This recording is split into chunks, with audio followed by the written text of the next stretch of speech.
Vin Scully once said, "It is a mere moment in a man's life between an all-star game and an old-timers game." Deep right field.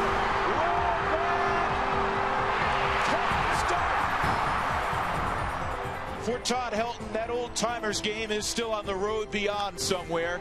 But today, after more than 2,300 hits, more than 500 doubles, and countless error-saving pickups at first, Helton marks 2,000 games in the major leagues.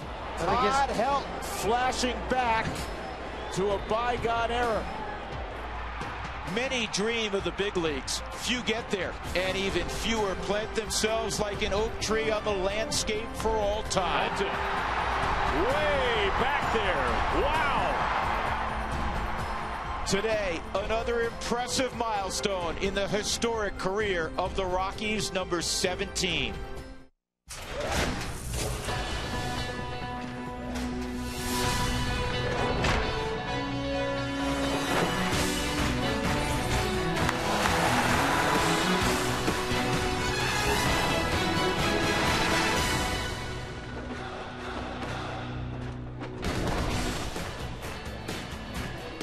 So today, on a beautiful Thursday afternoon at Coors Field, Todd Helton makes that walk once again up the tunnel, through the dugout, and out onto the playing surface. The Rockies getting ready to take on the Chicago White Sox in a rubber game, and Todd Helton getting ready to play career game number 2,000.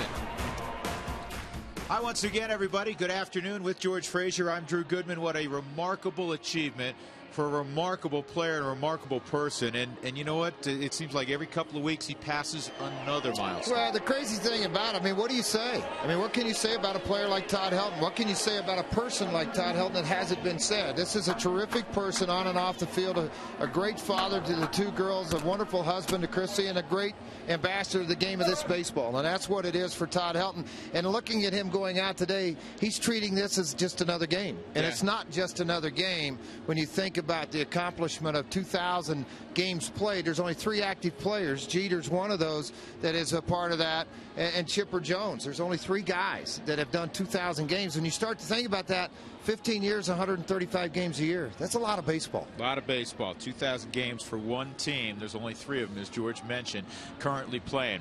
Well, what does his manager think about this milestone? Here's Jim Tracy. Have the resume that he possesses and still walk through those clubhouse doors with just a fierce intensity to want to compete and want to go out there and do his very best every day and win. I mean, you know, and you know, he's going to fight you when you try to give him a day off with all the special things he's done. I mean, what else could you ask more of from one of your star players, one of the star players in the game, a veteran player on your club, and an example setter for some of the young people in our clubhouse? Well, he said it many times. His least favorite subject to talk about is himself, but we're going to talk about him. 2,270 hits. This is the first player ever to do this. 1,280 runs, 530 doubles, 330 home runs, 1,250 RBIs, 1,200 walks. Nobody has ever compiled all of those numbers but number 17 for the Rockies, whose career began back in 1997. Watching him come up and play his first games in '97, and then to continue on with the big hits that he's always seemed to come up with, and to see him celebrate and do what he did when the Rockies went to the postseason in 2007. I can't tell you, folks, how many times Todd asked me, what's it feel like? What does it feel like to play in postseason? And then when he finally got to do that, to me, it was the ultimate for his career. And to get to a World Series, obviously he wants to win one before he leaves. You know, I think my favorite image all time with this organization, 19 years, is Todd Helton after Burns was out at first base, raising his hands overhead as he knew the Rockies were going to the World Series. We'll come back, talk some more as we get you ready for first pitch.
White Sox uniform has been the last couple of years. The Rockies will see their old foe today.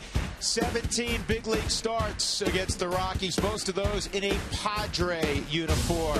Aaron Cook goes for the Rockies. We're set for baseball. Come on back to Coors Field with us.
Colorado Rockies baseball on Root Sports is brought to you by Geico. 15 minutes could save you 15% or more on car insurance.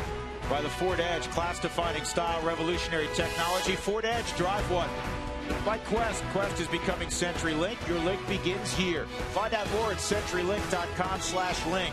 By Jack in the Box. Jack's really big chicken sandwich combos back for only $3.99 at participating restaurants. And by Southwest Airlines, new Rapid Rewards Unlimited reward seats and no blackout dates. Set for afternoon baseball at Coors Field. The first pitch of the ball game from Aaron Cook to his old teammate Juan Pierre is inside. Ball one. You know, Juan's been gone long enough, George. Todd Helton, Aaron Cook, I think, is only two former teammates. Yeah, you're thinking about it. You're right. What are we looking for here? We have an umpire looking around. Does something fly by? They're all looking up in the sky.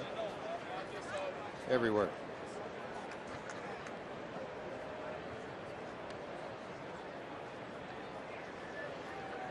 Here's the 1-0 to Pierre, and he hits this ball pretty well to left center field.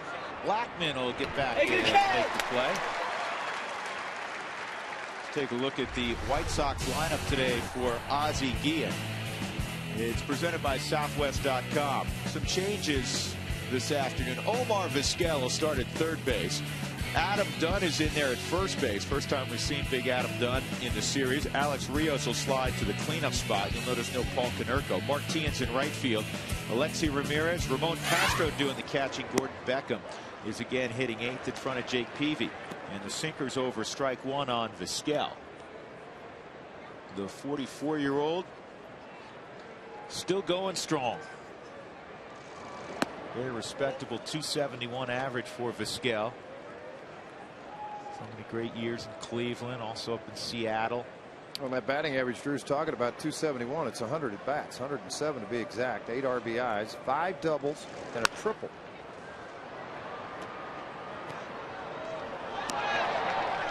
For me today, you're watching 2 first ballot Hall of Fames right now that could happen in the next 10 years, and that's Vizquel and Helton. Don't agree? I like Vizquel. I think he got a chance to get in there. How many gold gloves he got, Dougie? 19? 20? I hope you're right. And I think I didn't say anything. I hope you're right. That's a base hit up another one.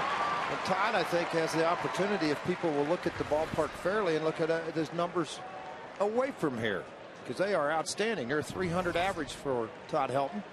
Cook on the year, looking at his numbers very quickly, 0-3 record, 548 earned run average. 23 innings, 9 walks, 11 strikeouts. The opposition's hit a very high average against him. His earned run average at Coors 463 on the road, nearly 2 points higher. So obviously would like to handle that a little differently here with one out and a runner at first. Adam Dunn, in his first year on the south side of Chicago, has had a tough time. Hitting just 173. 7 home runs and 29 driven in for Adam Dunn. He has not gotten comfortable with that DH role. He's just 2 for 26 his last 7 ball games. 361 career home runs for Dunn. 1 ball, 1 strike. He's hitting, this is unbelievable, he's hitting 126 at home. And against left-handed pitching, obviously he doesn't have to worry about that right now. He's 1 for 53 this year. You're talking about a guy playing every single day, 40 home runs, 100 RBIs. Yeah, they talk about the strikeouts. You know Adam Dunn's going to strike out, but he's also every year produced basically 40 and 100. In fact, he's hit at least 38 home runs in 7 straight seasons, which is tied with Babe Ruth for the second longest streak all time, behind Rafael Palmeiro, who hit 38 plus in 9 straight years. We're talking about a guy with prodigious power numbers who's really struggling right now. Nearly 100 points below those averages in 08, 09, and 010, where he hit 267 and 260. That's hooked foul. One thing you start to do when you start to struggle a little bit, if you're getting beat with fastballs and you're trying to fight off breaking balls, you cheat on that fastball. And you get way out front, hook a lot of balls foul. And the other thing, you look at those numbers, the on base percentage has always been high because he has walked a ton.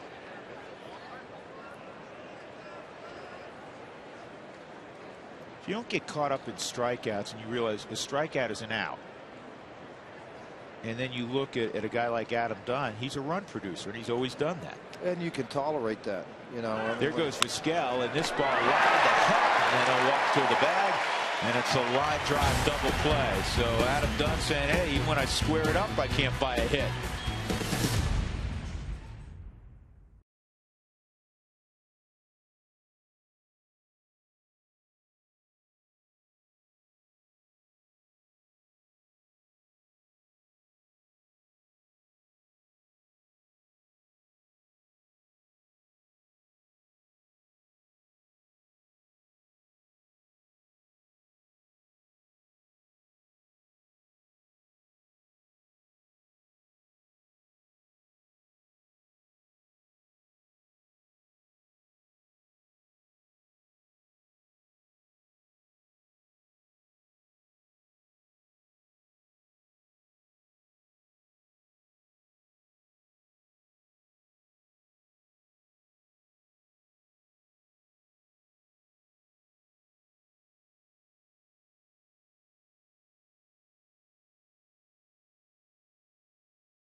Carlos Gonzalez is doing 3 more hits last night. He's got 3 multi-hit games. He's got that average to 291, the National League batting champion from a year ago. Here's the rest of the Southwest batting order for Jim Tracy. Johnny Herrera again will be in that 2-hole. Helton's back in there. He had yesterday off.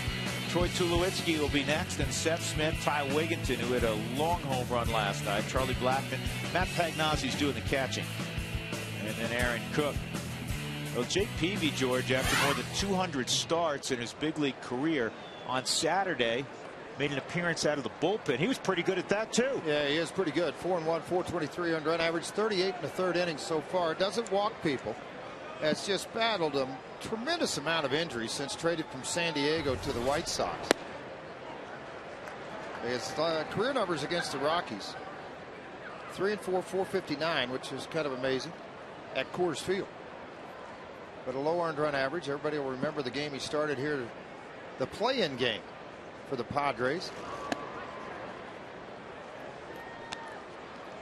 And this is what he's done throughout his career: 3.81 ERA against Colorado. Jake Peavy's a great competitor. He's a tremendous athlete. He fields his position very well. And he gets a pop-up left side. Vizquel's got it. Let's take a look at the rest of the defenders for the White Sox this afternoon. Juan Pierre again in left. Rios again in center. Tien is in right for Carlos Quet. Vizquel in third for Morel. Ramirez and Beckham up the middle. Adam Dunn at first base for Konerko. And Ramon Castro, veteran #2 catcher. In his fourth start out on the road, Jake Peavy 1-0, but an earned run average over 5. At home, he's pitched much better. 3-1, 363 earned run average. I referenced the fact that he worked out of the bullpen in his first outing coming off the disabled list. On Saturday, went 4 1/3 out of the bullpen. And there's a base hit for Johnny. He didn't allow a run. He allowed only 1 hit and struck out 7.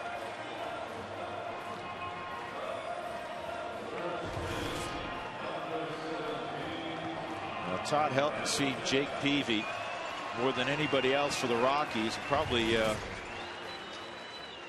more than anybody else that Peavy's faced in the game. 43 at bats. Helton hitting .326 with 3 home runs lifetime against Peavy. And Todd takes a strike.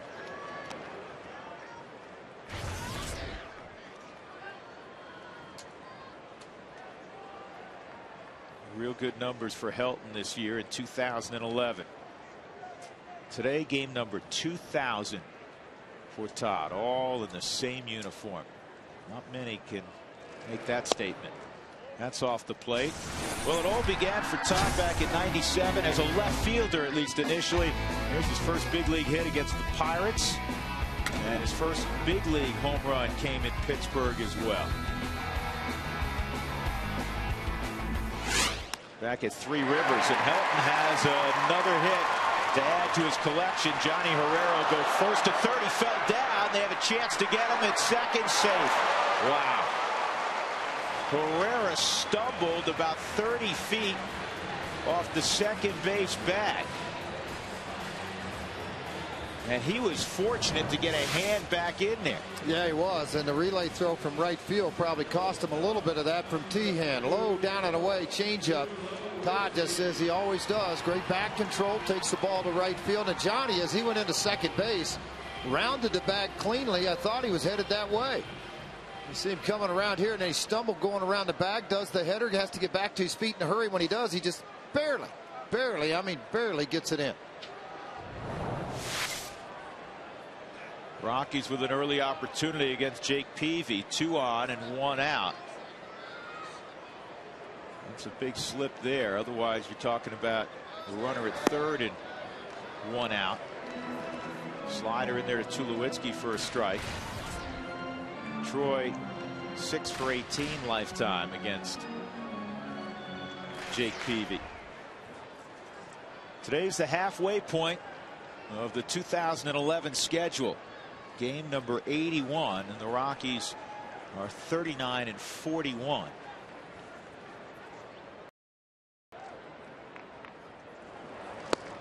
That just misses. And the Rockies made a trade literally, George, about 10 minutes ago. They acquired veteran second baseman Mark Ellis along with cash considerations from the A's. And the Rockies will send right-handed pitcher Bruce Billings and a player to be named later to complete the deal. Those are the career numbers for Mark Ellis. Really good fielder. He's been struggling at the plate this year. Bruce Billings, a power arm that came up very briefly. Now we'll go over to the Oakland and try to work out of their bullpen, maybe even go back to the rotation. He's been pitching in AAA Colorado Springs, both as a starter and out of the bullpen. Pitched on the USA team a year ago and was up to 98 miles an hour after being taken out of the starting rotation. We're set typically 98, 93.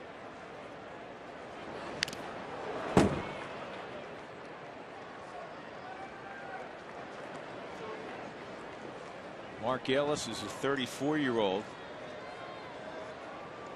All 10 years of his big league career with Oakland. This year hitting .217 with a home run and 16 driven in.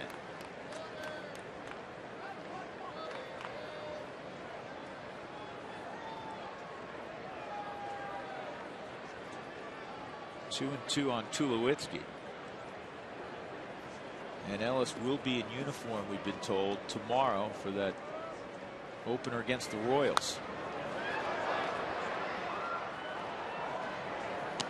Ellis has the highest career fielding percentage at second base of any player to play second in the big leagues for a significant period of time since 1980. He can pick it. Yeah, lifetime hitter too. You look at those lifetime numbers, 265. You hope a change of scenery will work for him. Sometimes it does, sometimes it doesn't. Barrera at second, he singled. Helton at first, he singled. Here's another 2-2 coming up to Tulowitzki.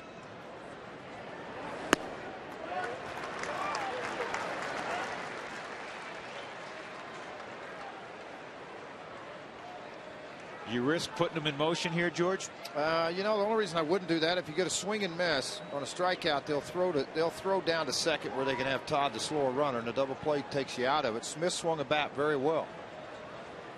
The other flip coin, and Drew's talking and mentioned about it, is the fact to stay out of the double play, hopefully, if the ball's not hit too hard. Not going, and this ball's pulled foul.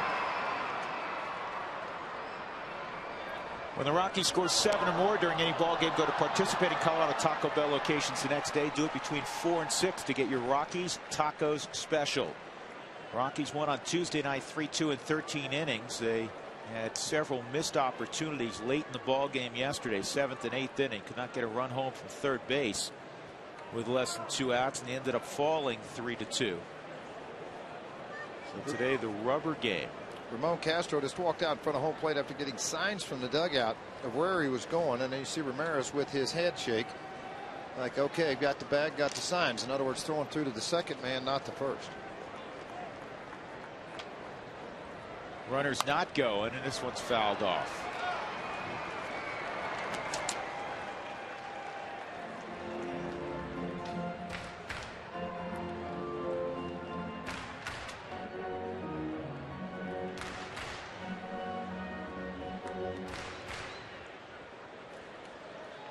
Troy put so much pressure on himself. You're looking at Ozzie Guillen, obviously. Guy wants to do so well that sometimes I think that self-induced pressure stops him from relaxing and enjoying the moment. And this ball is fouled off also. You can almost be your own worst enemy. He got off to a hellacious start. First couple of weeks, Troy hit 7 home runs, drove in 14 RBIs. Since April 15th, though, Tulowitzki has hit just .255 with 7 home runs and 36 driven in.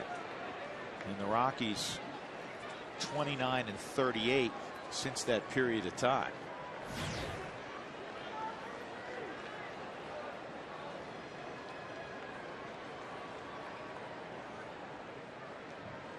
Another 3-2. Great job of wasting that pitch, George. That was a heater right on the outside corner. Good pitch by Jake Peavy. Trying to watch a pattern here, and obviously staying away and out of the power zone of Troy Tulowitzki, because he recognizes where his strength is that inner half of the plate and up.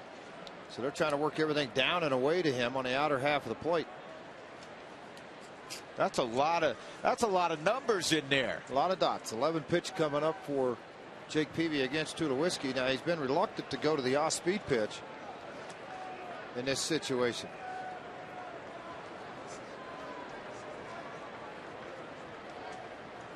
Well, you can see Ramon Castro, whatever it is, he wants it down. A lot of slapping of the dirt down below. Tulowitzki wanted to adjust the gloves one more time. Maybe clear your head up.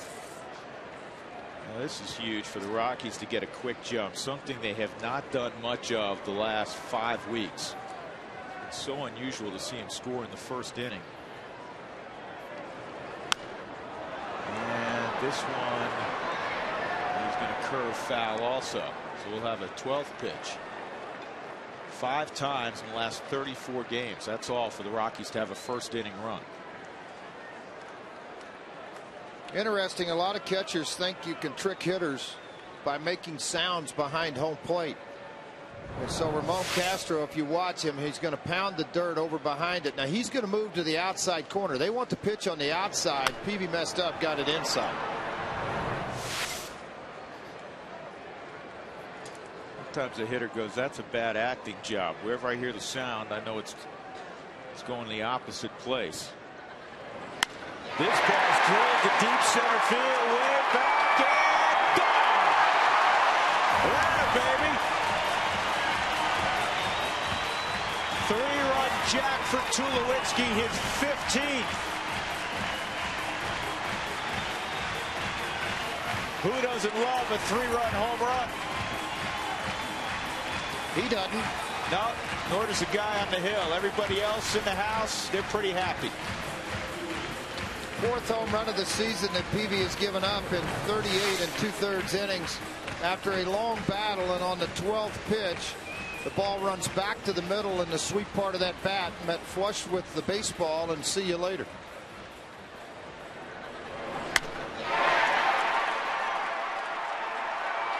Oh, what a pretty sound and a pretty sight. Seth Smith will step up with 1 out. He takes a strike. What a tremendous at bat for Tulowitzki. And then to have it end that way, especially of late when Troy has left some people out on base. Not this time. 1 ball and 1 strike.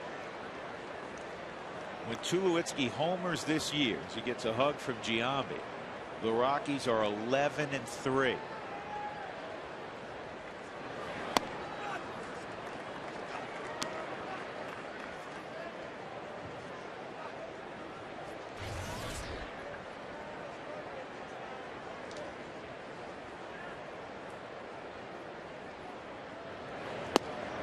Hold the string, 2-2.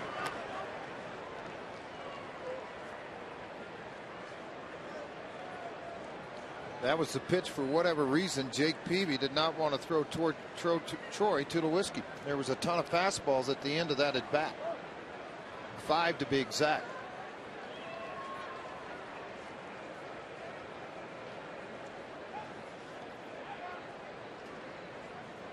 Rockies beginning play today 6.5 behind the Giants.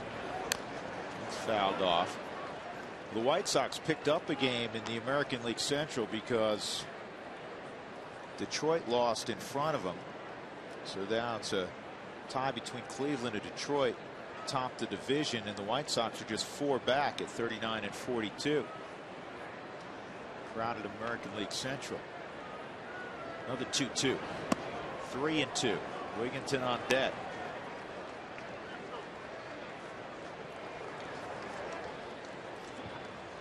Rockies had 5 runs in the first 2 ball games of this series, and they got 3 on the board here in the first.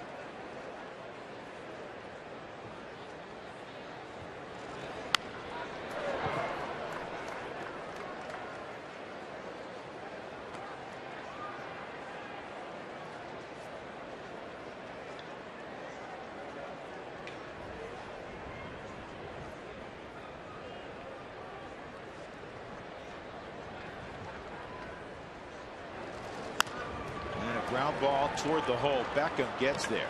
2 outs.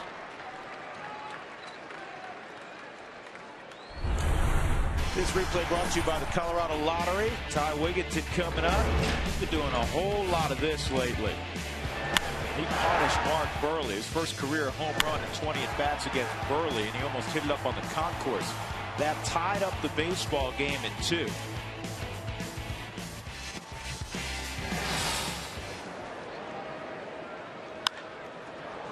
Got a pitch to hit there, and he just worked underneath it. Alexi Ramirez waiting.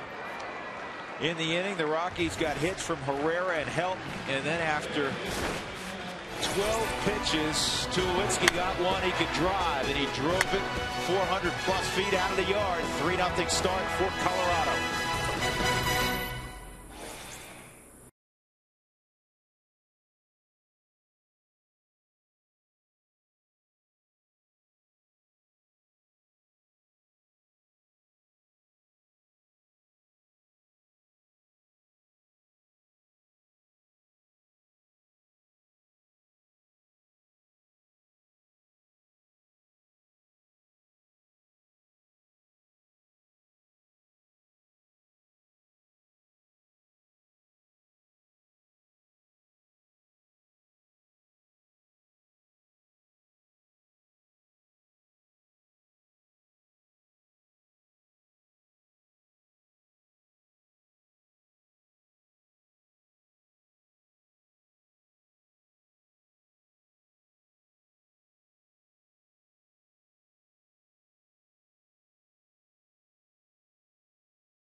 Dexter takes off 0-2, and there it is. Hit number 2,000 for Todd Helton.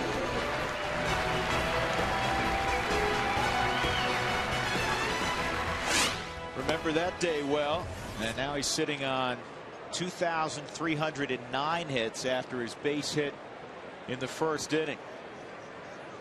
3-0 Colorado. Here's the 1-0 to Alex Rios, and that's down 2-0. The issue for Aaron Cook, George, so far this year is, especially early in games, first 2-3 innings, that sinker's been up, and in the first inning he didn't get a ground ball. He got a long fly out by Pierre to the opposite field. Vizquel a hard single up the middle, and then Adam Dunn roped one, a line shot right at Todd Helton that fortunately turned into a double play. If you look when runs are allowed for Aaron Cook, it's the second time through a lineup that he gives up 5 in the third inning. Early in the ball game giving up 5, and it's either overamped where the ball doesn't sink. And one thing that made him feel good about this the other day in the extra inning game, just the day before yesterday, he threw about a 45 pitch bullpen, and he said it felt good because the arm got tired. So when his arm's a little bit tired, his comfort zone's 86, 89 with some heavy sink. 3-2 pounded foul. Yeah, 3-1 pitch in particular, George, that was taken by Rios for a strike. That had the depth and the sink that we're accustomed to seeing from Aaron. And it doesn't have to be about velocity for Aaron Cook.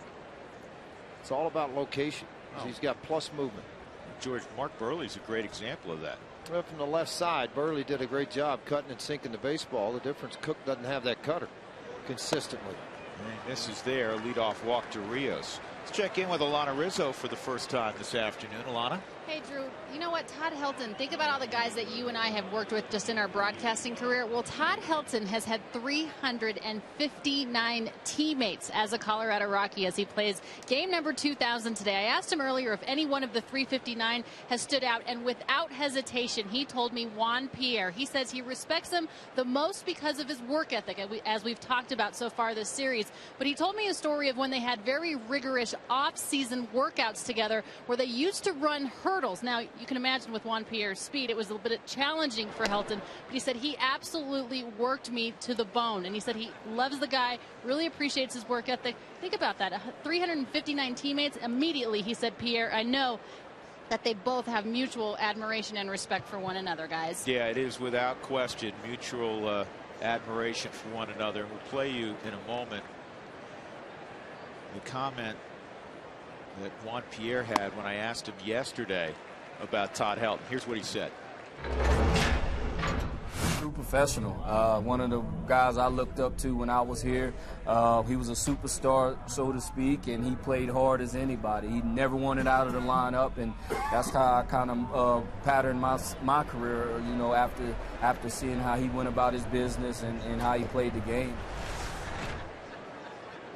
Here's the 0-1, and it's fouled off. Juan would actually go on. In the interest of time, we can't play you the entire bite, but he said even now he likes to watch Todd Helton's at bats more than anybody else in baseball, and he has to remind himself when he's out there in left field that I have to remember I'm playing defense as opposed to just watching number 17 hit. He loved him as a mentor, as a player, and he absolutely adored him as a teammate. And it was interesting because Todd's had some great teammates that Todd would mention Juan. Well, and Juan learned a lot from that first at bat from Todd. An off-speed pitch down and away, hand stayed back, and he went out and just flicked the ball to right field. Hand-eye coordination is terrific. And it is interesting of all the guys Todd played with, and there's been a lot through his career, and guys that have been superstars that were teammates. 2-strike count on Mark Tian.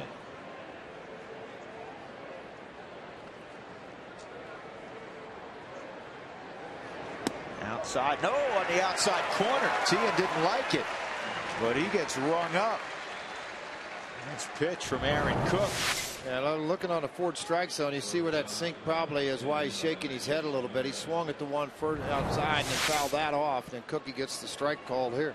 That'll bring up Alexi Ramirez. Well, George, I know I can speak for you on this. You and I are in lockstep on this. I know Jim Tracy, I know Ozzie Guillen agree with this. I don't care the talent level. Obviously, Todd Helton's a Hall of Famer.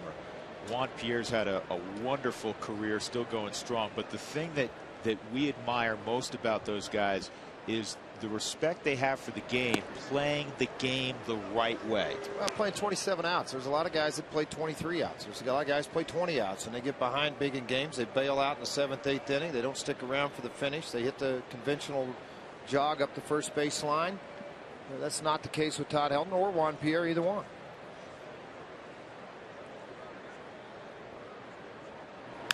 And Ramirez out front. Yeah, Doug just handed me another note here. Only 65 players that have played for the Rockies have not been a teammate out of the 424. That's a pretty wild little stat. 65 guys out of 424 that have put on a Rockies uniform did not play with Todd. Only 65. Man, those guys are in old timers games like Charlie Hayes. Yeah, absolutely. Tracy Ringlesby sent that up to Doug. I'm being told I should applaud the Cowboy for that one. 1-1, another good off-speed pitch by Aaron Cook. That curveball that he's really implemented more lately than any time in his career. A pitch he threw a lot in high school, and it was a lot more velocity on it in high school. But he's been able to maintain the release point and the positioning of it an awful lot. That is 72 miles an hour, and it was positioned perfectly down in the zone. Why does it always seem, George, that for a sinker ball pitcher, the breaking ball that complements it's the slider? Well, because of the arm angle of what you're doing and the release point out front. One hand's going in, the other way it's going out. That hurt. Yeah, that's not what Aaron wanted to do there. 1-2, and he plunks Alexi Ramirez. So now there's 2 on for Ramon Castro.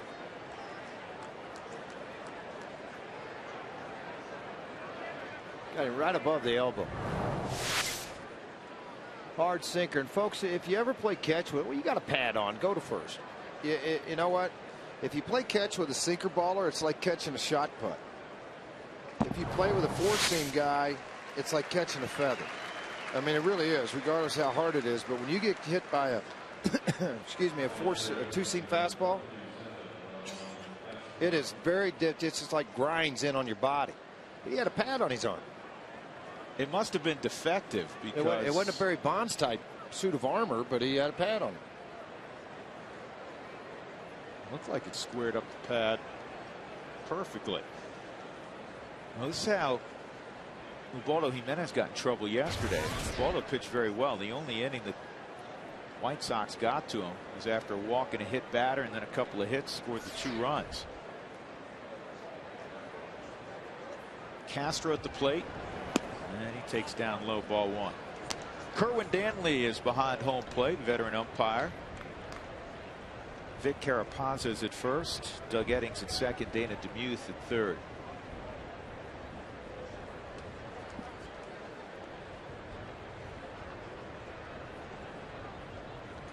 See if the Rockies can turn one over on Castro.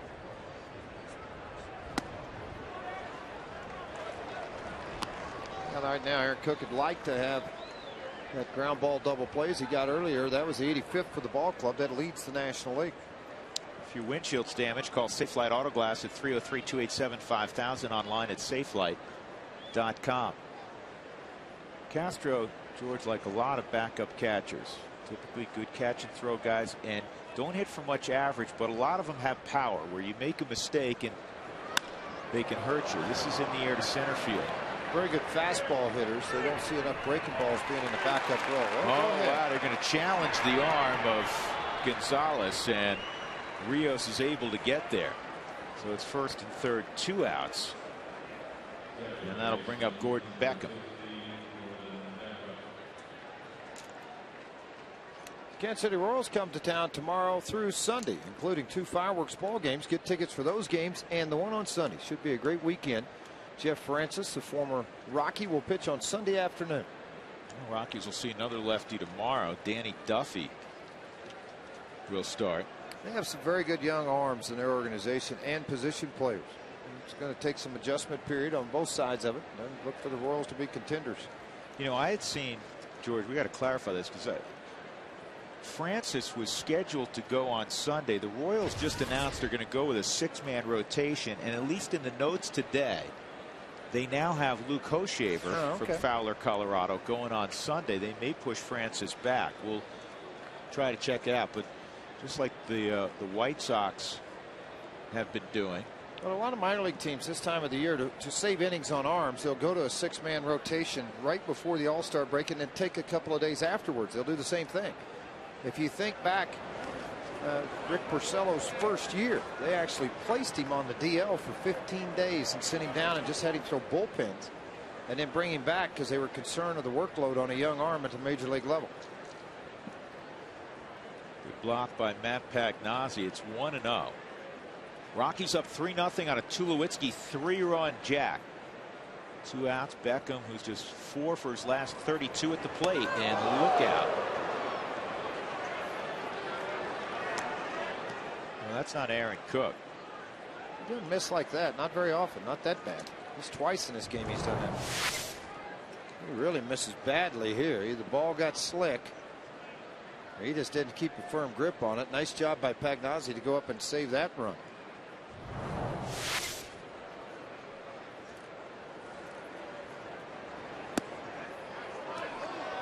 No swing. 3-0.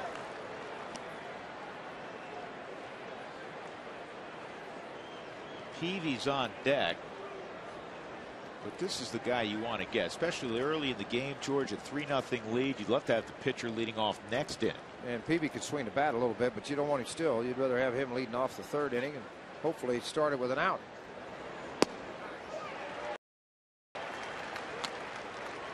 There are times, there are situations, usually later in a ball game when it's tighter, where you say, you know what, I don't mind putting a guy on out of the 8-hole if you know the pitcher's going to stay in the ball game. You deal with the pitcher, but this is not one of those situations. Not here in the 2nd inning, up 3-0. Here's the 3-1, and that is ball 4. So the bases are loaded, and a very good athlete, I'll repeat that, coming up in Jake Peavy. This is a guy that I guarantee if you ask him, one of the things he misses about the National League is swinging the bat. That's why Zambrano was quoted last week saying he hates playing in the American League ballpark, so he doesn't get the swing. Peavy, a couple of home runs in his career. Alabama native. Made good for a former 15th round pick, hasn't he? He is really.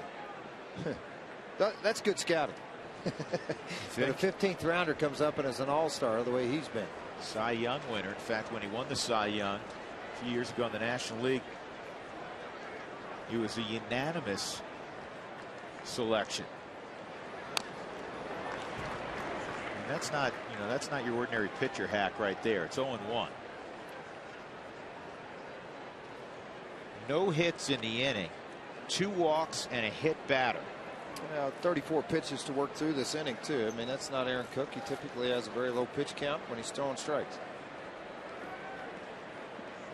18 for strikes, 16 for balls.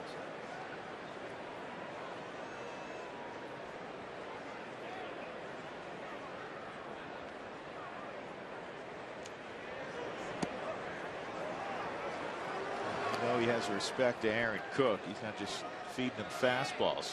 Curveball called a ball, may have touched the top of that forward strike zone. 1-1.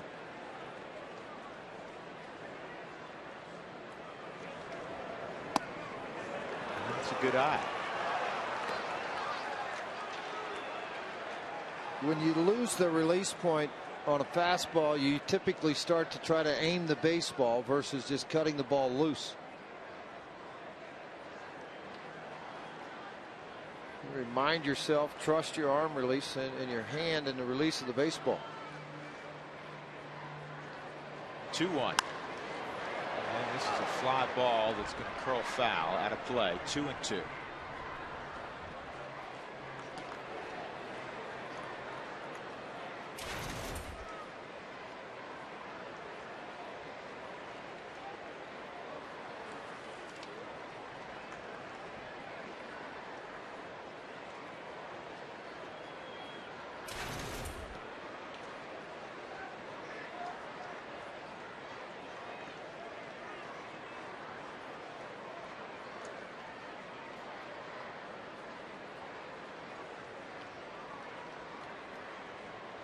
Two balls, 2 strikes on Peavy. And this gets away from Pagnazzi. Here comes a run. And it's 3-1 on the wild pitch by Aaron Cook.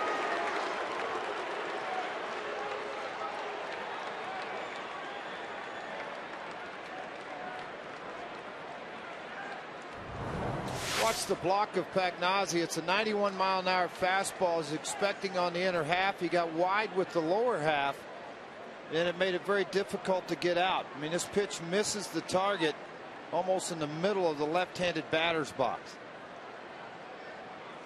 Pagnazzi, a very good catch and throw guy. He kind of got handcuffed on the delivery by Cook on the pitch. Now a base hit could tie up the ball game. Ball 4, he just walked Peavy. Wow, this is not Aaron Cook. Three walks, a hit batter, and a wild pitch in the inning, and now you have to deal with Juan Pierre. Scotty Garrett's going to come out here and check him too, because things just don't look right now. And that's the first time after a walk I've seen the trainer beat the manager or the pitching coach to the mound. Well, Aaron Cook's been in the big leagues a long time, in the organization since '96, and he knows when he sees not a normal person out on the mound, and he doesn't see the normal reaction of what he's got going on. And that's when Scotty very alertly went to the hill and did it quickly to get out to see Aaron Cook.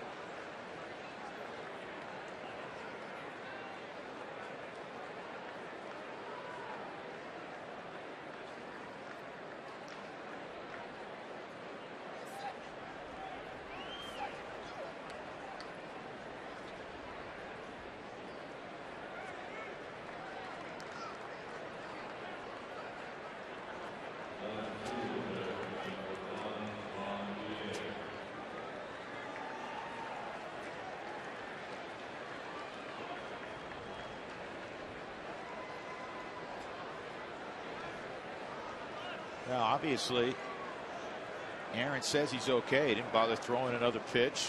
Seems to be customary when the trainer comes out. Here's Pierre.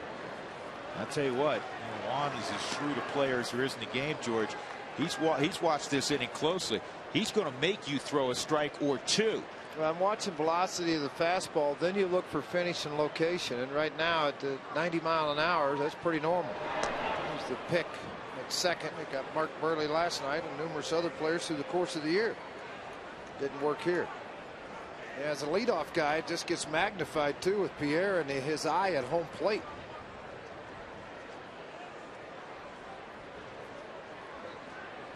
Ramirez at third, Beckham at second, Peavy at first. It's 3-1 Colorado. Top of 2. Juan takes a strike. Juan with very good numbers lifetime against Aaron Cook. He's hitting just below 350 lifetime against his former club also.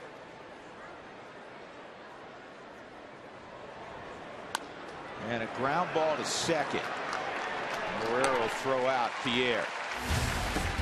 A run for the White Sox without the benefit of a hit. 3-1.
First pitch, check swing roller. Tulowitzki has it, throws to first. Ball game!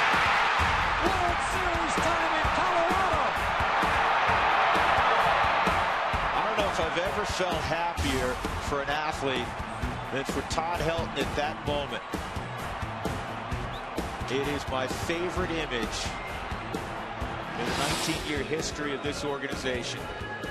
The throw from Tulowitzki to Helton and his reaction, because you don't see that reaction from Todd. No, you don't. You know, Todd is just one of the most non-emotional guys that plays the game. Even when he hit the home run off Saito, you never see him throw one finger in the air, and that's what he did. You know, like #1 type sign as he rounded first base. You don't see things like that from Todd Helton. But you know what? He was finally on the stage. He was there. It was the playoffs. And for Todd, that's huge. You know, I mean, I'm going to let it go. The heck with everybody thinks on this guy that doesn't have anything in the pocket. I do. Charlie Blackmon, first time through when he sees that starting pitcher, 268. Second time he sees him, 421. Big difference. Outside 1-2 on Charlie. Blackmon, Pagnozzi, and Aaron Cook.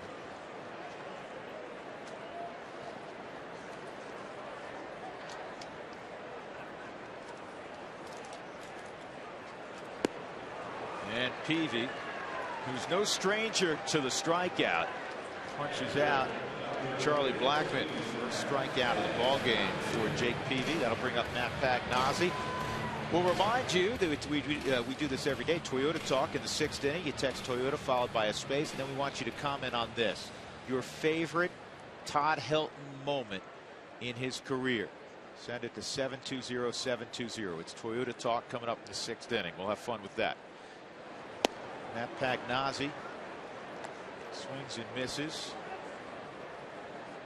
Matt, the nephew, as we told you, of Tom Pagnozzi. And Tom was playing still when Matt was growing up, and then when he retired, Tom coached his Connie Mack team his junior and senior year of high school. They came a game short of going to Farmington, his team down in the Phoenix area. George, you and I have covered that event a number of times. From the best 16, 17-year-olds in the country. Tom's still coaching in the Arkansas area. He's working there in Fayetteville. Big supporter of the Razorbacks, where he went to school. His coach, Norm DeBryant, works for the Rockies as a scout in the Arkansas area. Pagnozzi gone. 2 straight strikeouts by Peavy, and here's Aaron Cook. Rockies, after the loss last night, are a very pedestrian 20-20 at home, and this is not only the halfway mark of the season this year, it's also the halfway mark at home. The Rockies, without question, will have to be far, far better at home in the second half. 3-1 as we go to the third.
Stores. Toyota moving forward by AT&T, the nation's fastest mobile broadband network, and by King Soopers, more value for the way you live. Rockies leading 3-1 as you look at the Tivoli at the Auraria campus. Troy Tulowitzki, a first inning 3-run home run. Aaron Cook, control issues in the second inning. Ended up giving up a run on a wild pitch after he walked 3 and hit a batter in that first inning.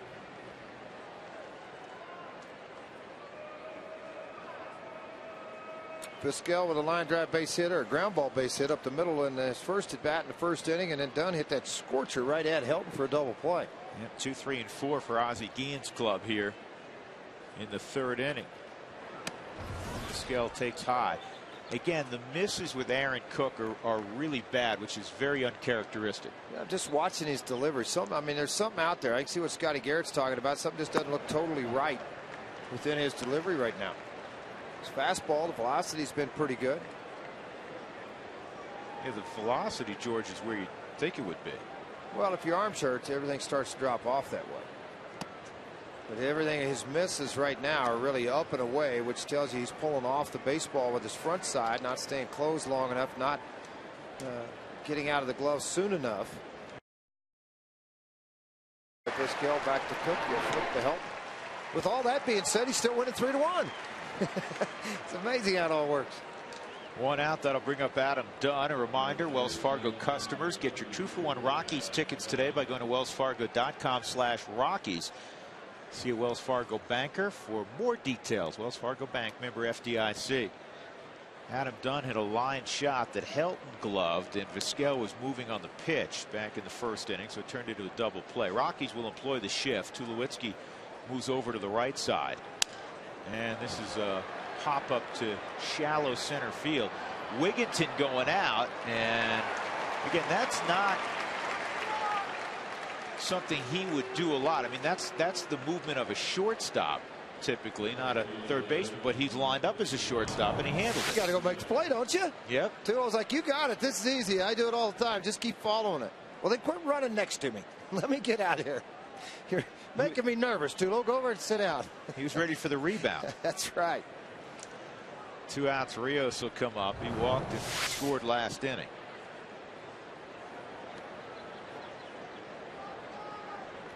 I loved his answer early in the season. I think he was back in spring training. Ty Wigginton was asked, hey, you know, looks like you're going to play some second, some third. Jim Tracy wants you to use you at first some to back up Todd Helton. Maybe in the outfield. And we've seen him there a couple of times this year. And he said, I don't care. He said, I just keep it simple. They hit it to me, I try to catch it. They hit it on the ground, I'll catch it and throw the guy out. And that's how he goes about his business. That's how he goes about his business at the plate. I'm going to see it, try to hit it hard somewhere. And lately he's been doing a whole lot of that, Ty Wigginton. 2-strike count on Alex Rios.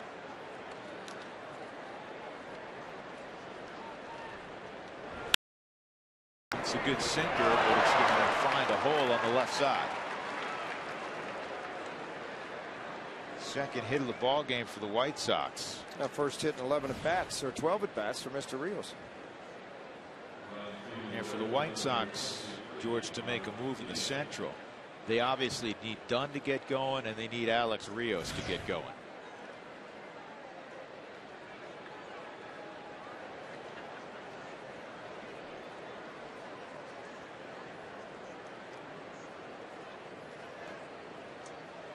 Rios, a career .281 hitter, hitting beneath .220.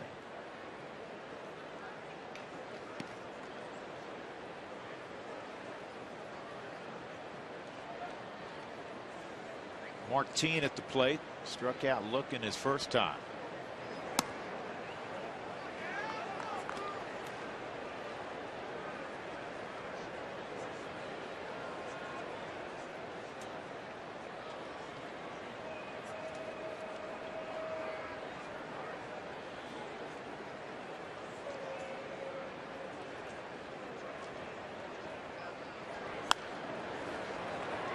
One on Tien.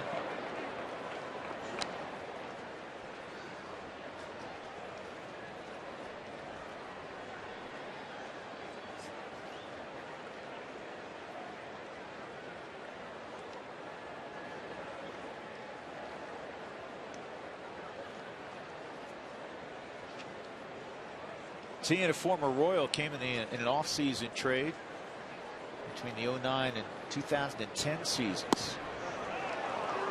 Wow, that's a pretty good pitch there. Hey, Sunday is Road to Rushmore Getaway Day, courtesy of Rapid City Convention and Visitors Bureau.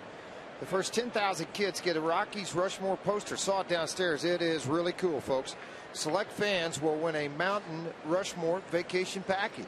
It is a neat poster. It was in Keith Schultz's office before the ball game.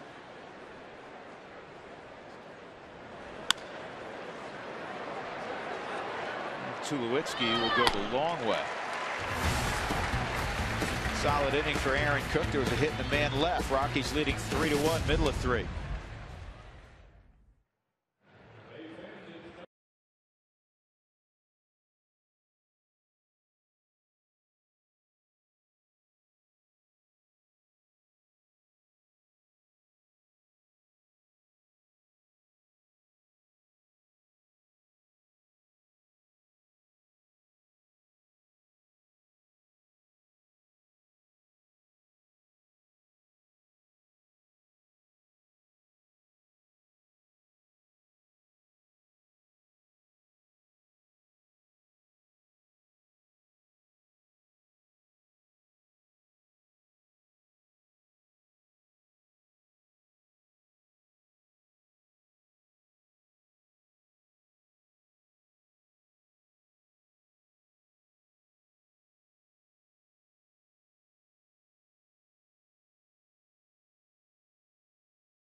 that, and when it's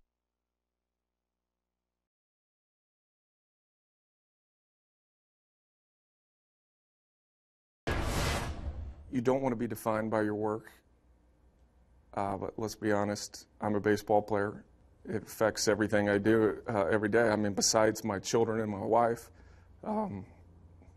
baseball is who I am, and I'm fine with that. And when it's over, I'm fine. I'm going to be fine with that too. Todd Helton celebrating 2,000 ball games today. Carlos Gonzalez in the top of the order, leading off against Jake Peavy in the third. Cargo popped to third in the first, and then a single by Herrera, a single by Helton, a 3-run home run by Troy Tulowitzki. 2-0. Well, the at-bat by Tulowitzki was really cool. I mean, it went a lot of pitches, a lot of fastballs, 5 straight, and he finally left the yard on a mistake that they wanted to go down and away, and he left it in the middle half, and Tulo made pay for it. Peavy wouldn't give in. Heater on a 2-0 pitch. He went changeup. It's 2-1. Cargo hitting .356 in the month of June. Actually one of 4 Rockies hitting above .300 this month.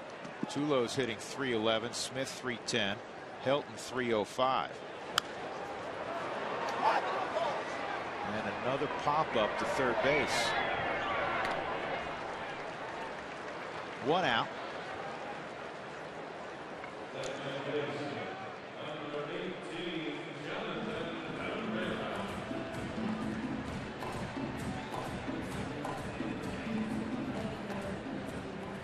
Carlos Gonzalez and Troy Tulowitzki, similar in many ways in that they both have immense talent, obviously, play different positions.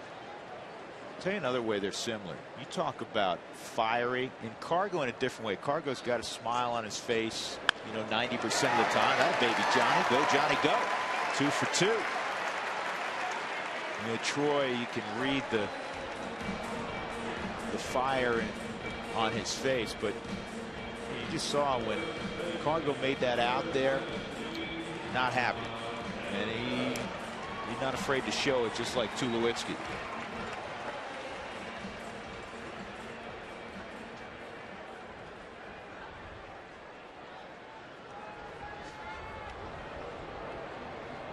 Check on Herrera. Helton a single to right his first time, and he came around on the Tulowitzki bomb.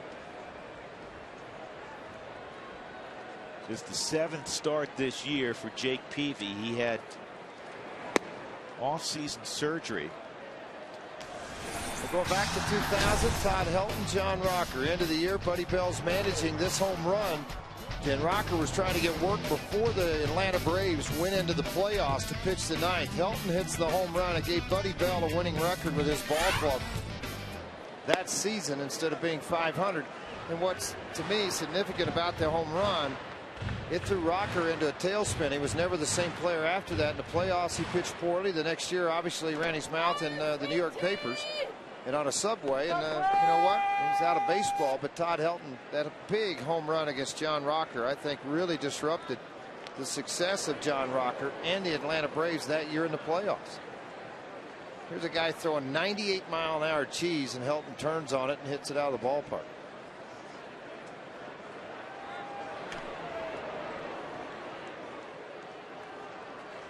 Helton's actually played 1,949 games at first base. He's played 13 in left field. The big cat was at first base when he first arrived. Played 2 in right field. This ball is another base hit for Todd. Johnny, keep your feet. He will, and he goes first to third this time without a problem. No mishap. That's the last time he was running the bases. When he fell, his foot went to the outside part of the bag and didn't cut the bag very well. This time it was cut perfectly. Well, the stage is set again for another Tulowitzki 3-run home run. Here's the base hit from Helton. Yeah, why not? There's that sinker down and away from him. He just drove it through the hole on the right side with Johnny Herrera being held at first. The hole was there, and Helton took advantage of it. Dan's got a pretty good arm in right field as he shot that ball all the way to the bag. Yep, Tulowitzki, National League home run leaders among shortstops. A huge lead. And it's only going to grow farther.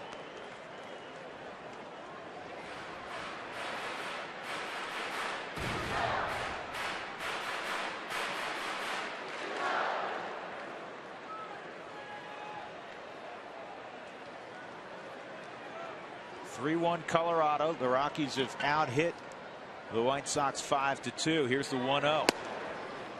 2-0. Take a look at our Coors Light Cold Hard Blast. I can't imagine where we're going.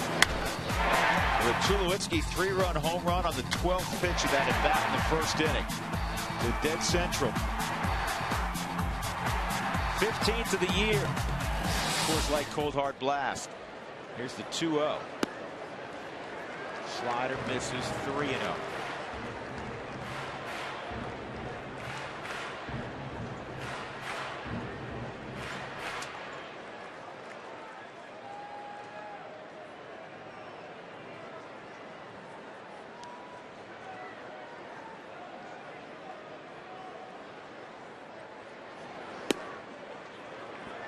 Todd Helton with that last base hit. Yes, every day is a new milestone. Todd just passed Bobby Wallace, who's a Hall of Famer, for the 139th place on the all-time hit list. 2,310.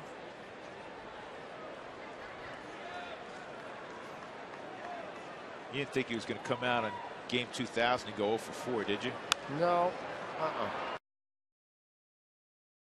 Pretty good friends in the off season. PB, a huge outdoorsman, loves to go out and hunt.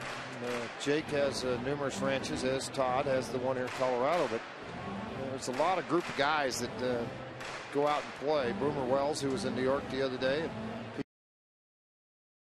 go to Michigan. Todd, everybody knows, is a tremendous outdoorsman.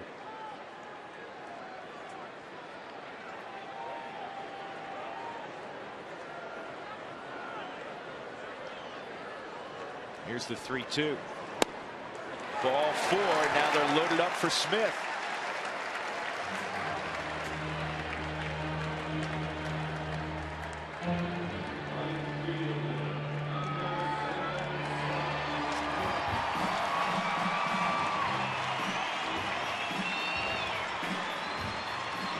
Now Seth Smith is hitting .389 with runners in scoring position. There are only 3 players in the National League who have a higher average with runners in scoring position. And he's 5 for his last 5 with runners in scoring position. The second time this year that he's even had an appearance at the plate with the bases loaded. That's amazing. One spot to down Rockies. The line. Dunn is going to go home and out at the plate. Boy, you know what? Did he touch first? I didn't think he touched first base. Smith's going to first. He's going to stay there. And Glenn Allen Hill was watching. He didn't touch first base. They called him safe. He just stepped and fired home. Here comes Guillen. You know, Al Dunn said, yeah, I did. I stepped on it with my size 17s.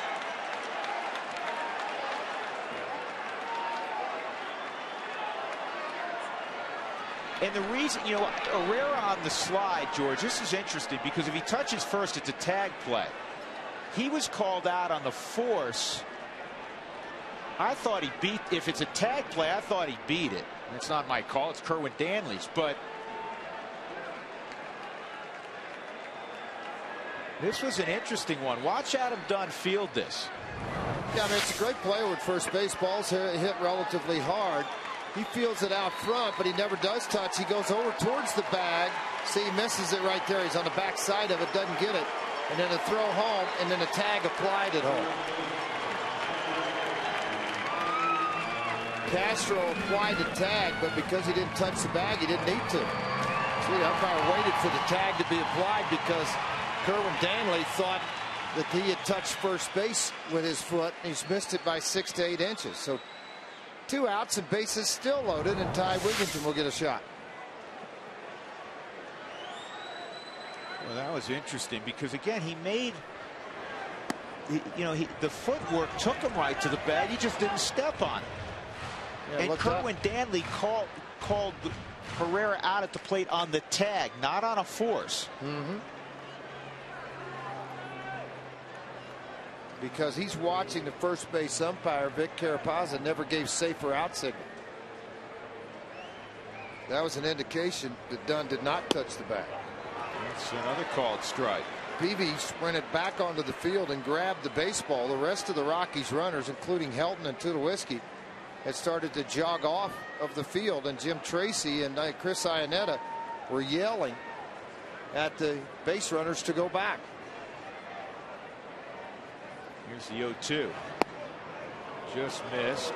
Ramon Castro headed to the dugout. It's 1-2. So was Jake Peavy. Now this is the kind of well, you can see why. That was right on the lower portion of the strike zone, according to the fourth strike zone. This is the kind of hit that the Rockies haven't gotten frequently enough. The hit to go ahead, or the hit to get big time separation. The Rockies this year have yet to hit a grand slam. They've had 5 doubles, 17 hits and 65 at bats now. They've hit 263 as a team with the bases loaded. You know, Jim Tracy was lamenting this today. He said, you know what, baseball's about pitching and good defense. He said, I don't care so much about batting average. What I care about is timely hits. This one would be timely. Hit hard, but it's right at Rios. So the Rockies load them up with 1 out, but do not score. They lead it 3-1.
Third inning. Here's our AT&T trivia question. How many Major League players have played at least 2,000 ball games and played for only one team?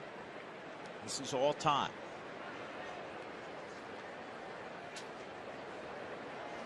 Somebody representing the Volunteers today. I thought that was the umpire at first walking back. No, I just kidding.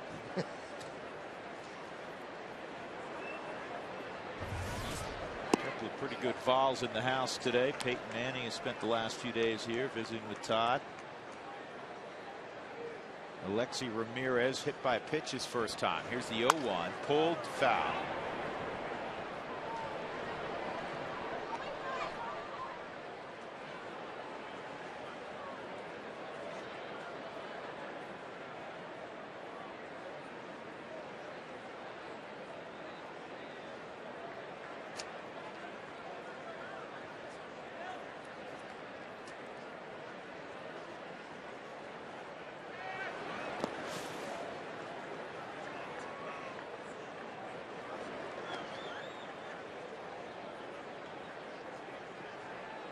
Think about this, 17,200 have played the game of baseball at the major league level, and then put in perspective what Todd Helton has done.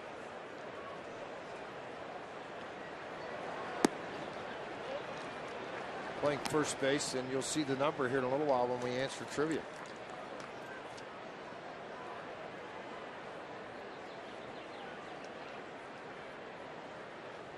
Two and two on Ramirez.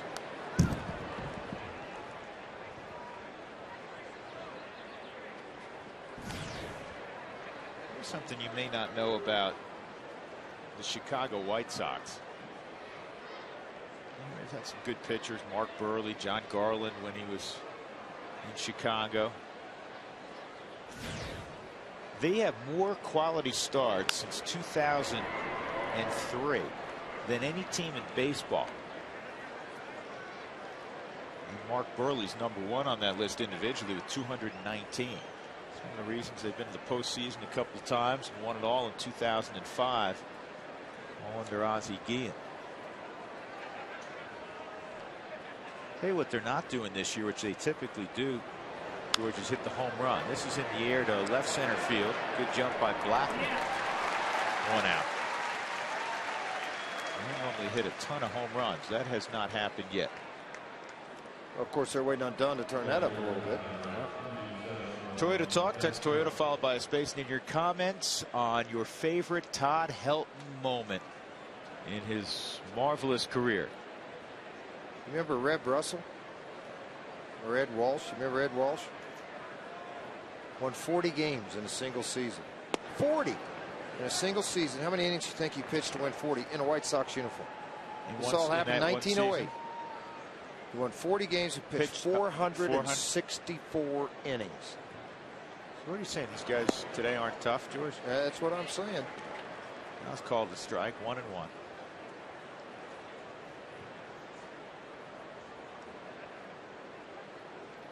Ramon Castro hit the ball to center field his first time, and Troy Tulowitzki's got this one. 2 outs.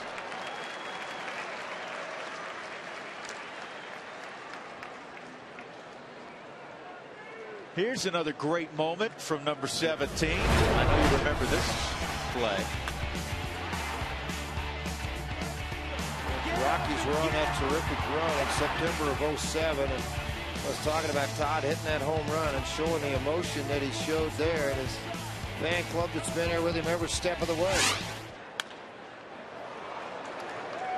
Beckham gets a base hit. Cook couldn't get to the baseball, so a 2-out knock, and that'll bring up Peavy. That got the run going in 2007.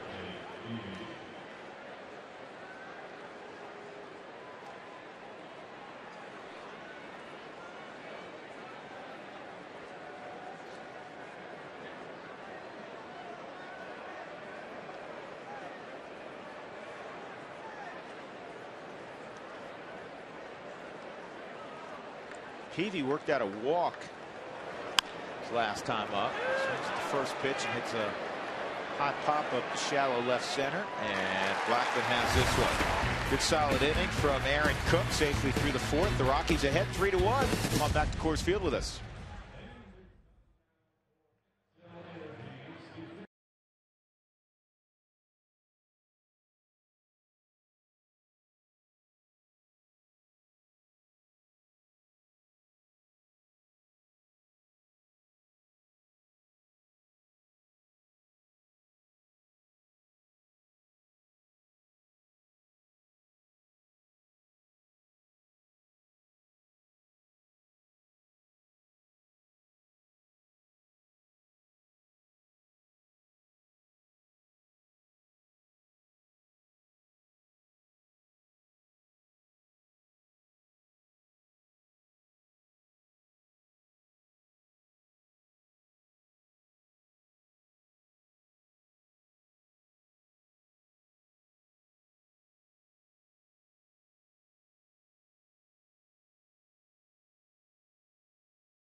3-1 Colorado, bottom of the 4th inning. Let's see what Alana Rizzo's up to at today's Fast Cash Sideline Report, brought to you by Fast Cash Gold Centers, where you'll always get 40% more for your gold. Alana.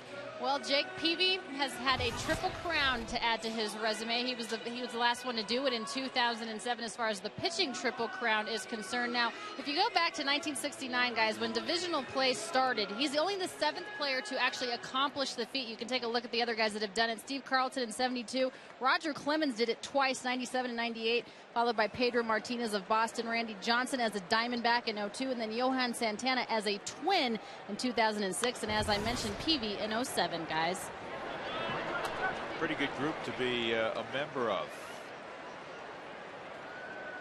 Don Gooden back in '85. That was his 24-4 year.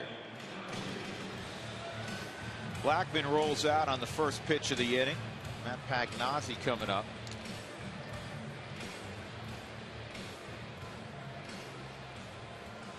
Going back to that swing by Helton against Saito, one of the other remarkable things about that at bat, when the inning started,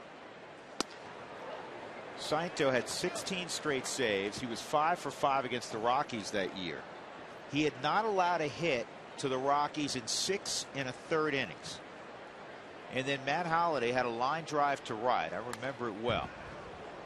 For the first hit the Rockies had gotten against Saito. And then, of course, Helton, down to his last strike, hits one in the bullpen. I mean, he was untouchable. Saito was one of those guys, older gentleman, done a lot of damage in Japan before coming over to the Dodgers.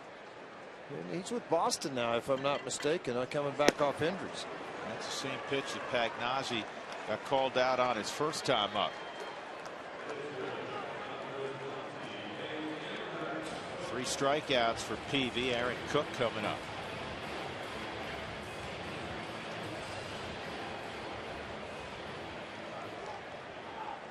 Well, get it. If you want to get a whole lot about the Rockies, go to one of their dugout stores. It's all about Rockies there. And when you buy a exclusive gift there, you'll have a chance to get some tickets on sale, and they're on right now. So go by your dugout store and pick up some of the great items there. When it's all Rockies, it's all the dugout stores.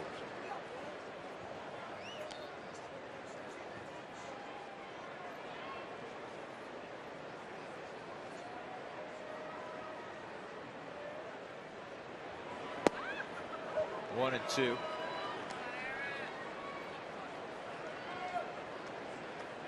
Jake doesn't throw as hard as he used to. It used to be 92, 96. Now it's more 88 to 94. But he can still create the sink. Still has a good changeup and good breaking ball to go with it. The cutter will range up to 90. Most of the time 85, 86. He's a lot like Burley last night. He knows how to pitch.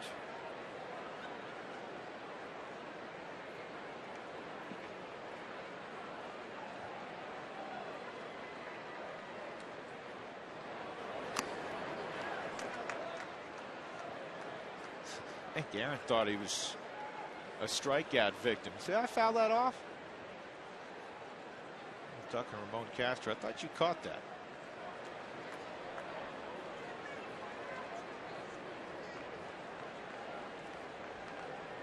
Peavy just turned 30 a few weeks ago.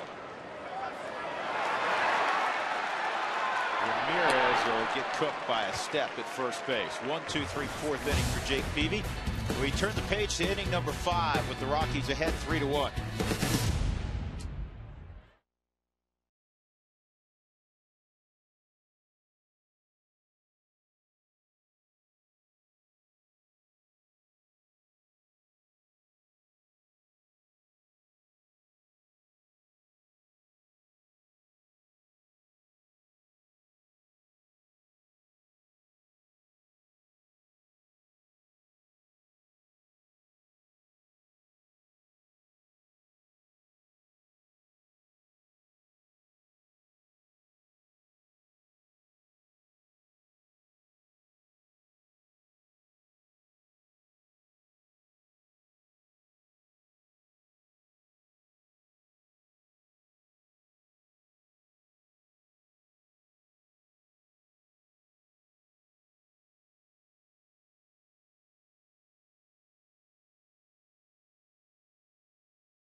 Game number 2000. AT&T trivia question: how many big league players have played at least 2,000 games and played for only one team? That's really special in this day and age of constant movement, and the answer is just 36. And some of the people on that list: Carl Yastrzemski, Stan Musial, Cal Ripken Jr. And here's the list of first basemen. So, I mean, he's one of 6. Stan Musial, Hall of Fame. Ernie Banks, Hall of Fame. Cap Anson, Hall of Fame. Lou Gehrig, the Iron Horse, Hall of Fame. Jeff Bagwell, we'll see. He could be a Hall of Famer. And, of course, Todd Helton, potentially a Hall of Famer as well.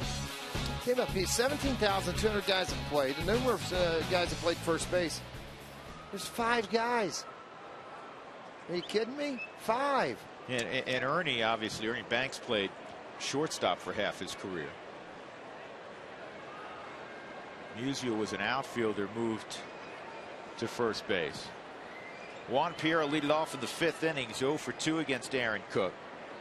George Brett on that list. You talk about recent guys. Craig Biggio, who came very close to signing a free agent contract with the Rockies, and ended up staying with Houston. He had a 20-year career with the Astros. Tony Gwynn, Mike Schmidt,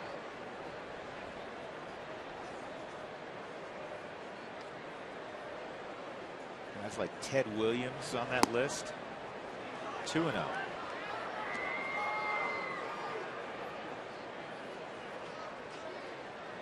Here's on that list we just saw, George, Bernie Williams. Here's the 2-0. He looked like he could still play the other day when I saw him in New York. I was like, holy cow, buddy. Kidding me? No, it wasn't that long ago. 38 years old now. On to his music career. Pulled down the line, foul.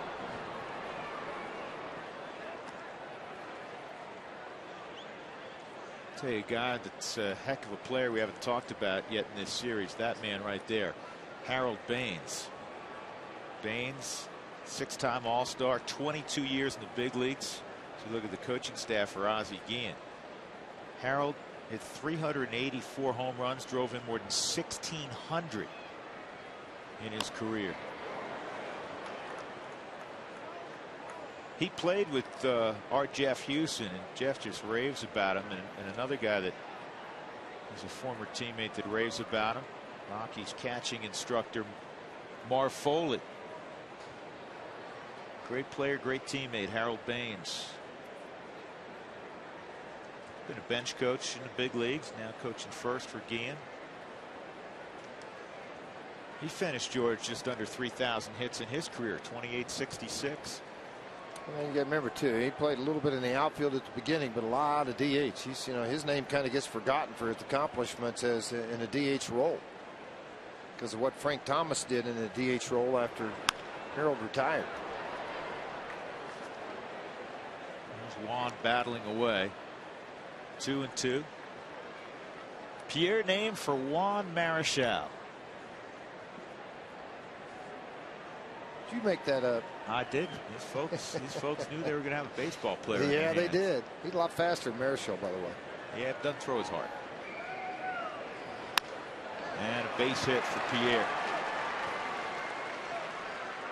So leadoff single for JP.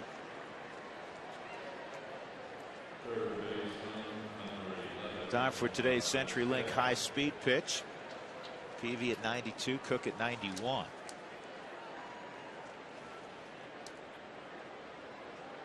Rockies up 3-1. Omar Vizquel is 1 for 2.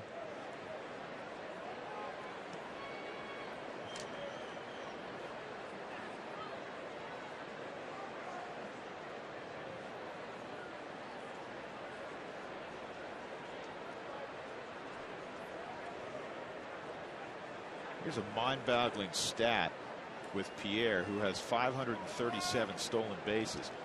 He hasn't stolen a bag in 20 ball games. That's got to be the longest stretch of his career. Rockies caught him the other night. Yeah, I net a bang bang play there. Yeah, I was looking down the list of games played. You see Tulowitzki was 605 or 632, making 633 today. If he plays 10 more years and averages 135, he's still not to 2,000. That's what's amazing to me. It's a lot of ball games. And he's played through, all the back issues the last few years, but countless other nagging injuries. Never says a word. Pitch out, nothing going on. Now you hit and run behind that, George, if you're Ozzie? Well, that's what I'm thinking. On a 1-0 count, Cook struggled with the strike zone. They've swung some pitches out of the zone. Why not try it? I tried it yesterday with Pierre at first. But you and got Morel hitting in the 2-hole. Veteran guy sitting there with a bat at the plate that knows what he's doing. Pierre not going. Omar squared around. It's out of the zone, 2-0.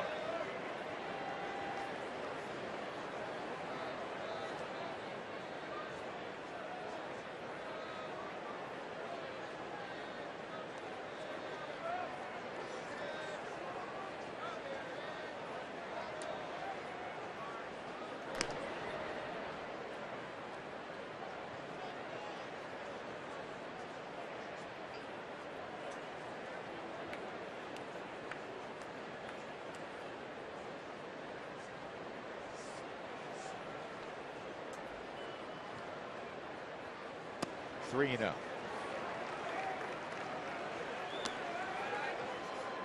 It's one of those ball games. You got Adam Dunn on deck.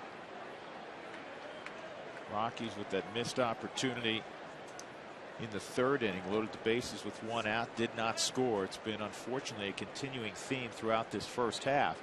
And yes, you have a 3-1 lead, but there goes Pierre on a 3-0 pitch. It's ball 4. We rarely see that.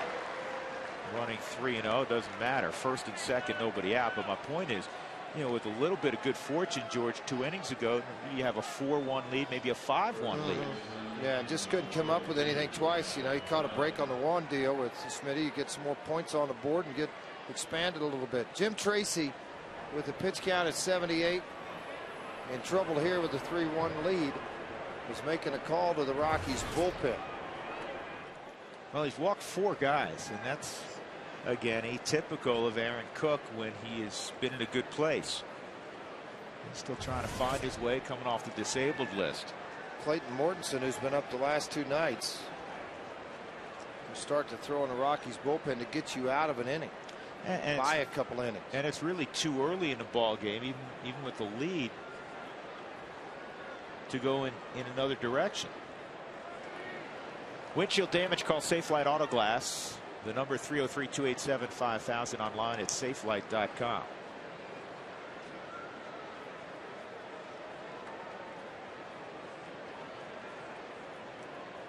Adam Dunn a line out and a pop to third. Actually, it's more of a pop to short. The Rockies had the shift on. Not doing it here with runners at first and second.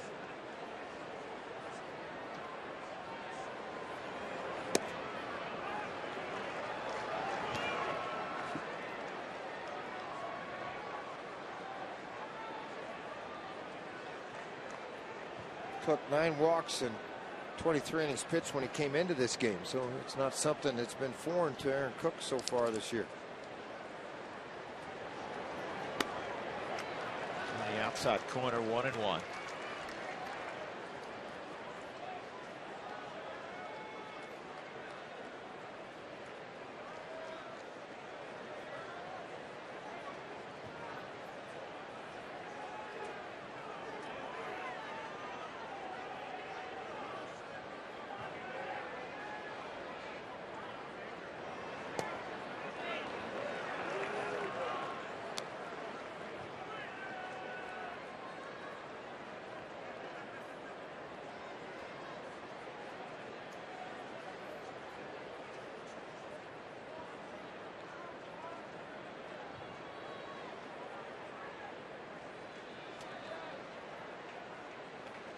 Two-1, and a ground ball to second, should be 2.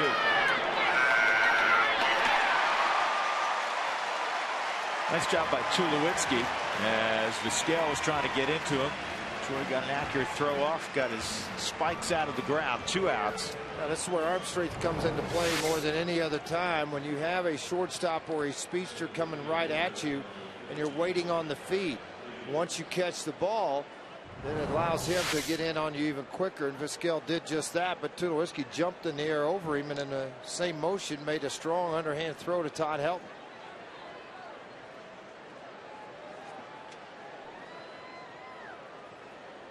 Alex Rios, a walk and a single for Rios.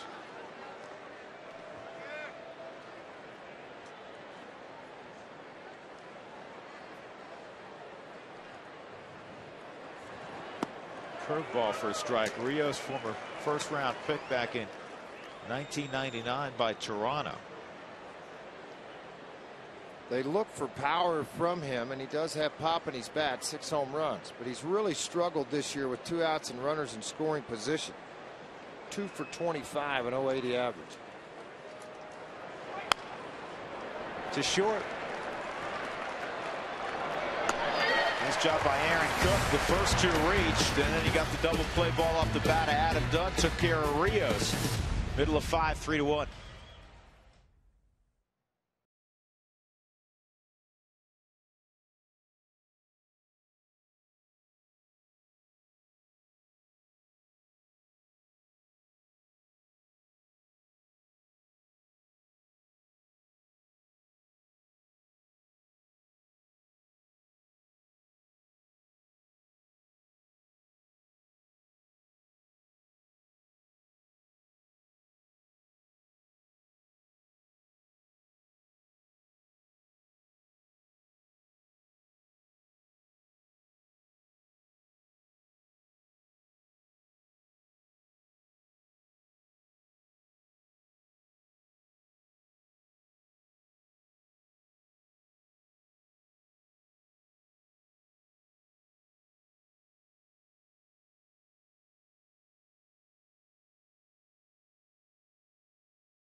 Of excellence. The Royals are in over the weekend, and then the Rockies before the All-Star break will play 4 in Atlanta and 3 ball games in our nation's capital in Washington.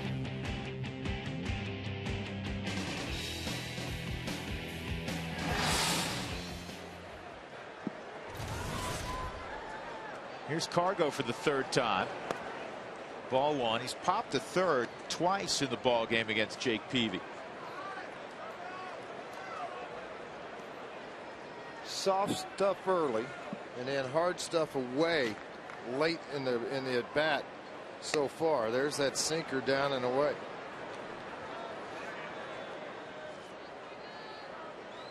The sinker and his changeup have same arm action, same look, just about 8 to 10 mile an hour velocity difference. That last, I'm going to correct myself, was an 81 mile an hour changeup. 2-1.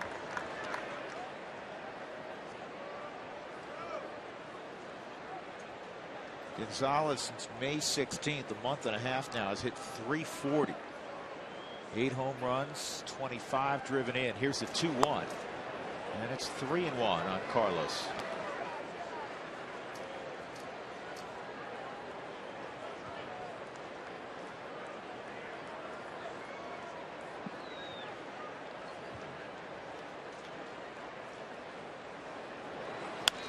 And this ball is in the air to shallow left. Pierre will get there.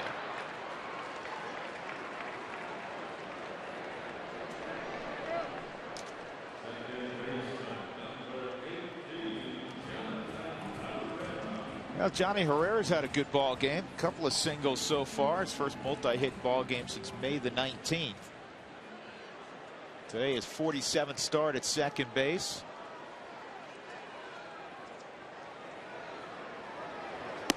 He was all excited, George, during BP today because he hit one over the scoreboard for the first time this year.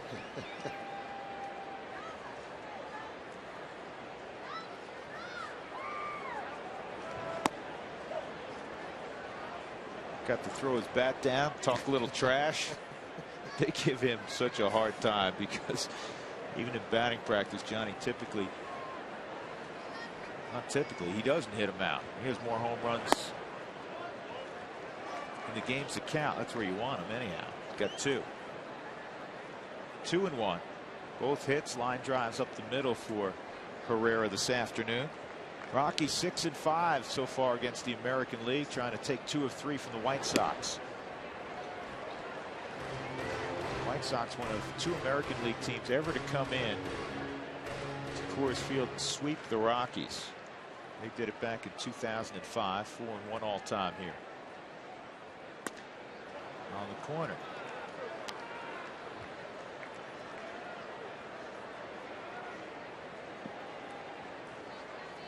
Helton on deck.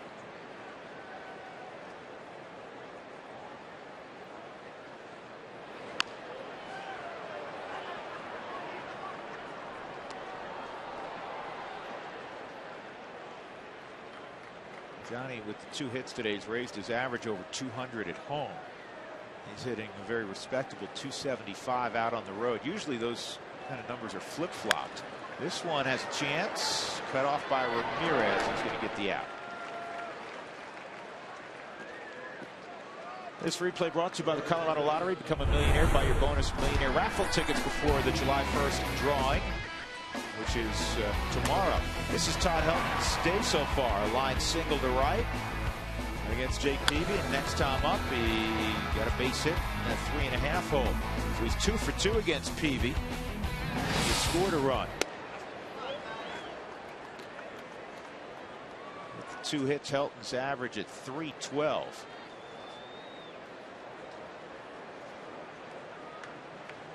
Well, that's a big number for 3-0 hitters against Jake Peavy. This ball toward the hole, and Dunn comes up with it. They've hit 438 against Peavy. 438. Helton was 2 for 2 prior to that at bat. That's 8 in a row retired now by Peavy. 3-1 as we go to the 6th.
Special presentation.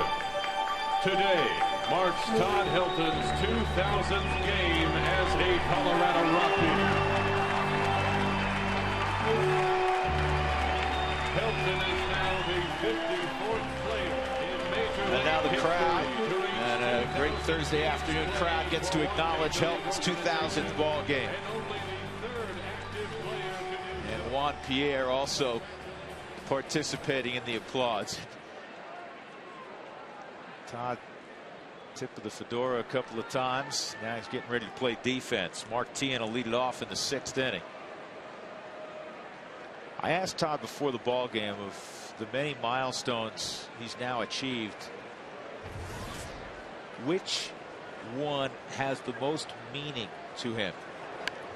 That's a good bunt by Teahen. Now leadoff bunt single in the 6th inning for Teahen. Which do you think he said, George? Getting to the World Series. Individual achievement. Games played, showing up every day. I thought it might be that. It wasn't hits, it wasn't games played, it was the doubles. The doubles? It was the doubles. So that's a lot of running. Well, there's not many guys ahead of him out of those 17,200. Be the all-time leader.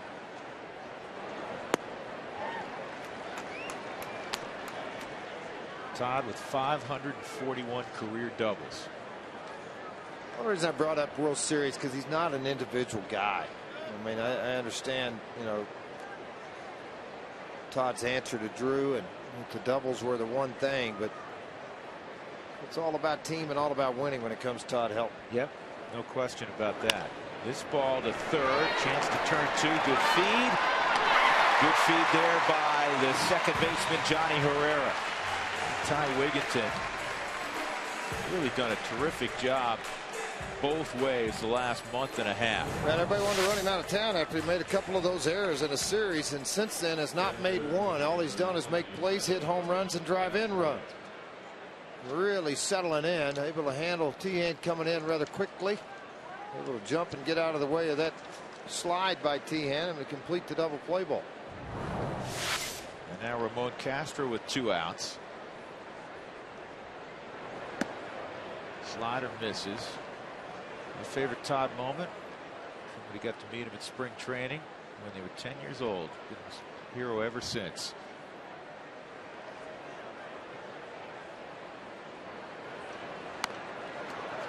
Check swing roller. Cook with time. Castro doesn't run well. And he'll throw him out at first. Todd Helton jogs off. Strong inning for Cook. Rockies up 3-1.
Number 17.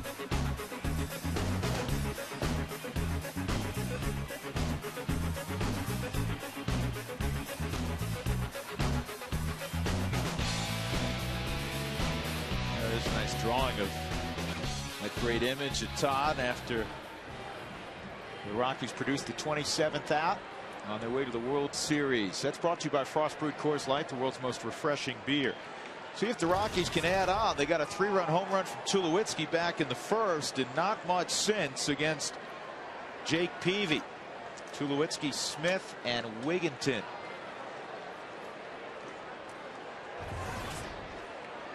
Troy, the 3-run home run and a walk.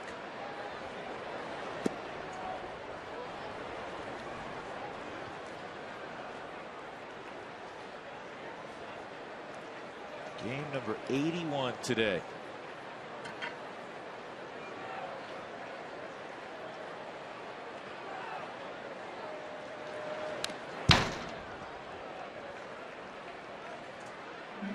Rafael Betancourt has started to warm up down in the Rockies bullpen. Cook with 88 pitches. The high had been 94 for Cook. So Betancourt getting loose to come out and pitch the 7th inning, not the 8th.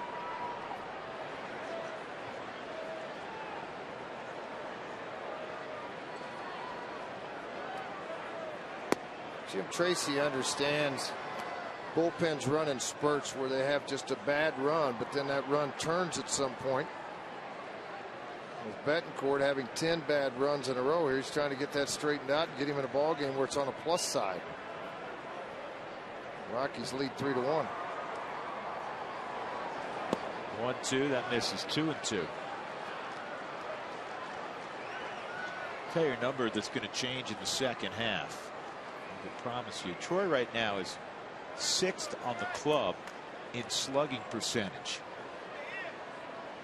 I figure he's about to catch fire sometime in the very near future. Here's the 2-2.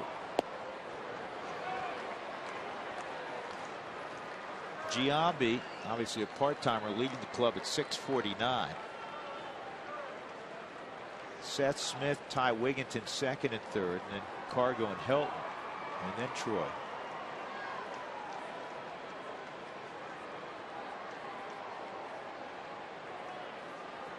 That was coming into the ball game.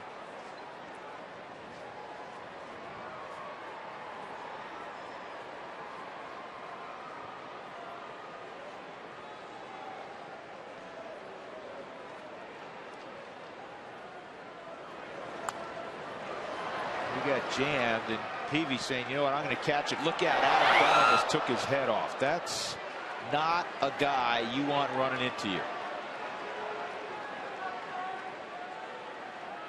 What Ozzy's reaction was.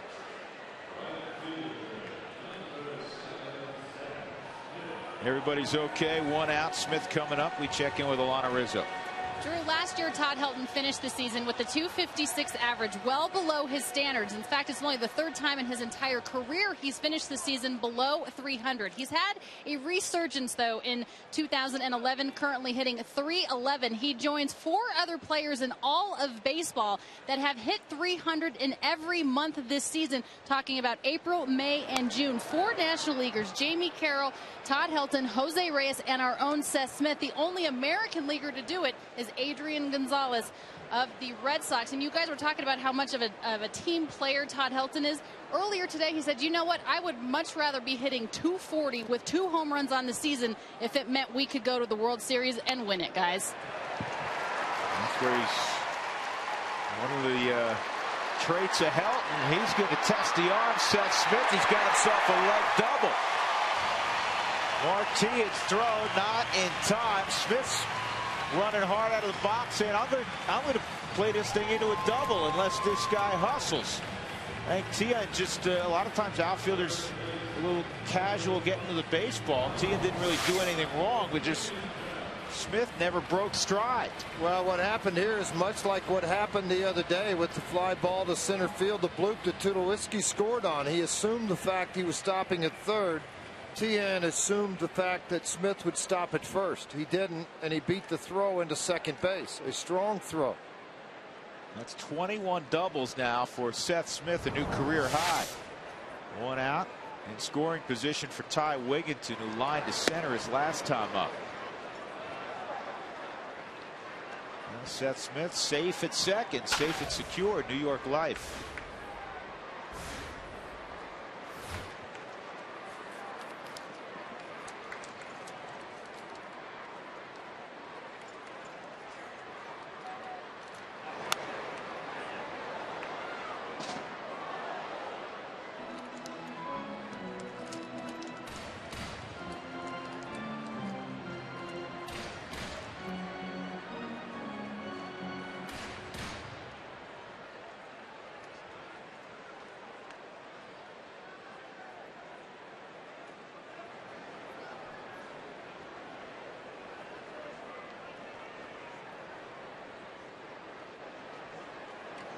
1-1 to Wigginton. Called a strike. It's 1-2.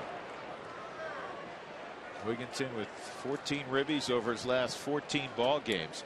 You know, if you look at National League third baseman, Wigginton has the most home runs of any NL third baseman with 13. He has the highest slugging percentage, and his 34 RBIs are fourth.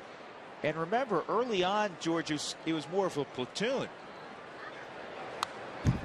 Well, early on, you're not giving him a chance to get those numbers you're looking for, 22 and 79. He has to be in the lineup every day, and early on, they were trying Lopez at third. They were trying Wiggy at second, putting him in left, matchups right on left. All of a sudden, he got the opportunity to play every day, and everything took off. Well, Stewart was still here at that point in Stewart time. playing a little bit of baseball at that time, too.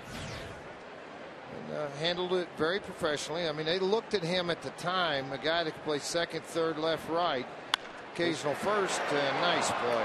Vizquel again. Vizquel, yeah, he hit it to the wrong third baseman today. He still has very good range, particularly if he's over at third base. Just quick reactions to the baseball. You know, still has the accuracy and the arm to get you out, as he did here.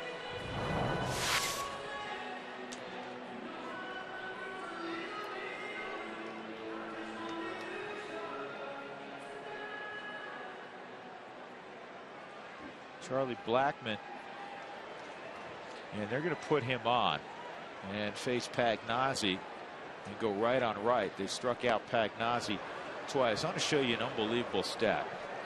Omar Vizquel is a shortstop, you know, throughout his great career. He's 44 now. Today he's at third base.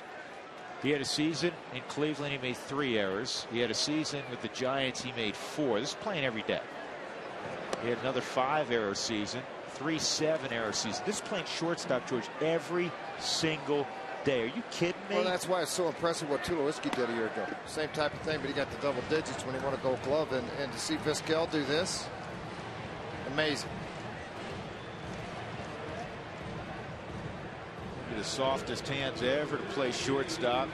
Certainly on that list, a guy like Ozzie Smith. Well, just a couple percentage points. Tulowitzki ahead of him. 500 games played at the big league level. Tulo at 986 fielding percentage. Vizquel at 984. And Rawling at 983. Jimmy Rollins. Jimmy Rollins at 983. Yeah, that's all time. That's guys who've played a minimum of 500 games at shortstop in terms of fielding percentage. Tulowitzki right now, #1 all time. Then Vizquel and the Philadelphia Philly Gold Glover Jimmy Rollins. Pagnozzi, line drive, center field, get down it will. Smith will score easily. Blackmon will go first to third. Matt Pagnozzi off camera slapping his hands together. He said, you know what? I'm going to be aggressive early in the count. He was a strikeout victim his first 2 times, and he has driven in the Rockies' 4th run. So the strategy backfires on the White Sox. Yeah, first RBI for Pagnozzi in a Rocky uniform, too, off the end of the bat. That ball was cutting away from him at 88, and he just gets it off the end of the bat, but strength carries the ball and dumps it into the outfield. Smith, who had legged out a double, scores easily from second base. And after 6 innings on the hill, Aaron Cook, his afternoon will be done. He'll leave on the plus side, and Ryan Spilborghs will pinch hit. Those guys all speak the same language, George, because they're 30 plus. Is that what it is? Yeah. Hilton, Wigginton, and Cook.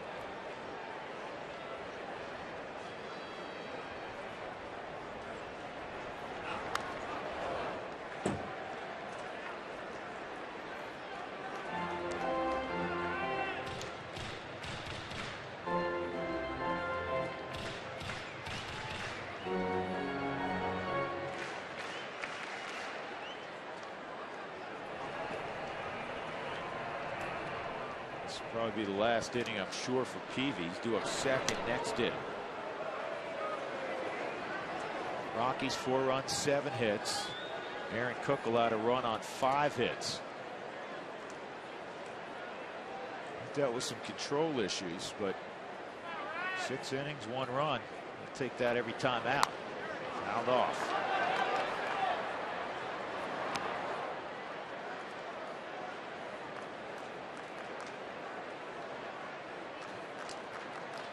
Aaron walked 4, struck out 1. Looking for his first victory of the season. It would be his 70th of his career. All with the Rockies. 2-2.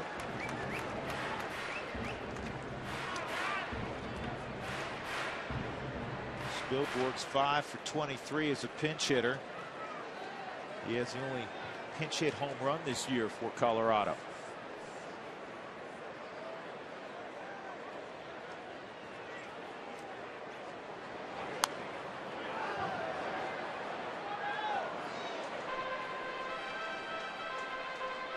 Ryan played for a great amateur team. His first couple of years, actually his last year in high school, first year or two in college, the Santa Barbara Foresters, very famous amateur team that produced a lot of big leaguers, including Ryan Church. Swung on and missed. Peavy gets the strikeout of Spilborgs, but a 2-out knock by Matt Pagnozzi has made it 4-1.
Efficiency inning. Aaron Cook gave up a run in the second, settled in pretty nicely after that. This is a double play ball, 5-4-3 turn, started by Wigginton last inning. Off the bat of Alexi Ramirez and then Ramon Castro, the check swing. Brought to you by Excel Energy. Learn about energy efficiency and how to save energy and money in your home by visiting responsiblebynature.com. Thursday afternoon at the Ball Yard. Rafael Betancourt will take over in the 7th inning. Gordon Beckham, a pinch hitter, and Juan Pierre scheduled for the White Sox. Even with his George Frazier and Alana Rizzo. George? Even with his struggles of late, Rafael Betancourt still second in the league in holes. Clippard leads it with 21. Betancourt was 17. Get a chance to hold it right here. The Rockies lead it by 3, 4-1.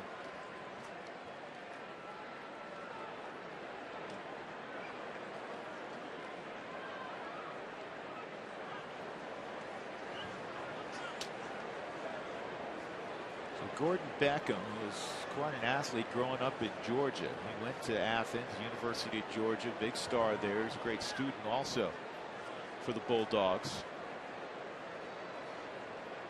He was a tremendous high school football player. He was an all-state safety his junior year and all-state quarterback his senior year.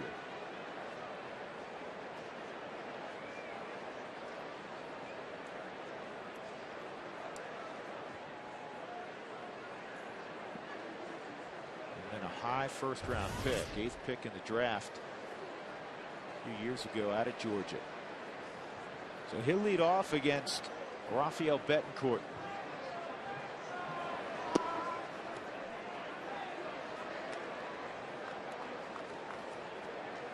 Rafael misses there.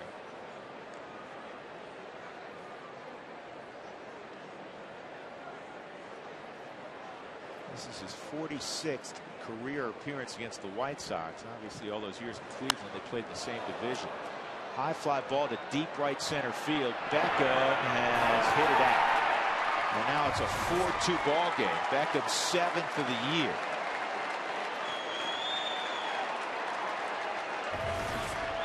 Now how big's that swing by Pagnozzi with 2 outs? Well, it's very big, Drew, and that's because now you're going to start to get into part of their bench that's gotten the day off. Carlos Quentin. So with one swing of the bat, it gets cut to 4-2. Ball out over the plate.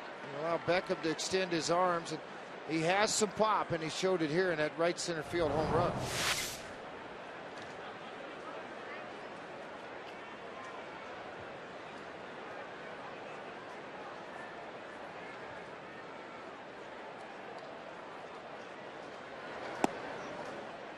And the slider misses, ball 1.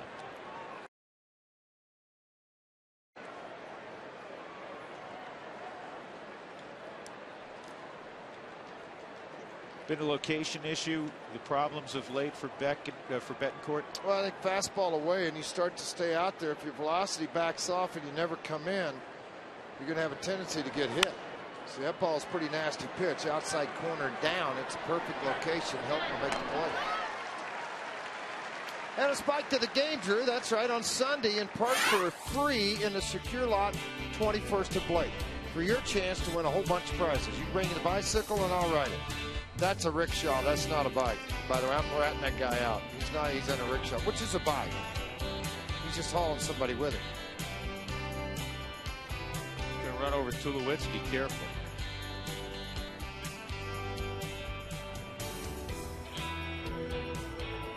And that's going to be it for Betancourt. And Matt Reynolds or Rex Brothers, left-hander coming in. I think it's Rex Brothers. 1 out in the 7th. Rockies up 4-2. Here comes Brothers.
Men aboard. This is the 12th pitch to Troy Tulowitzki, and he knew he got it.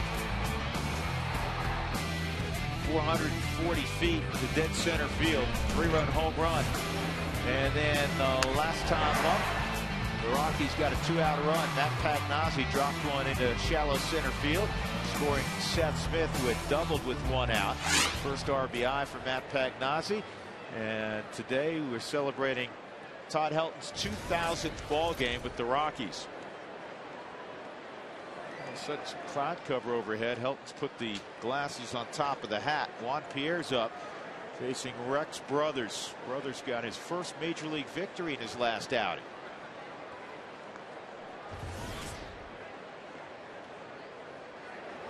Pierre was asking one of his teammates about a scouting report on Brothers before he went up to face him. And he said, he's got a decent fastball and a little slider. And after the first pitch he saw from Brothers, he stepped out. He looked up on the board. It said 97. He said, that's a little better than a decent fastball. Yeah, you'd think looking at that a whole lot differently. And of course, Colorado Springs plays Omaha. The Royals, the White Sox affiliation in AAA. So these guys still, you see them, but you don't see them much.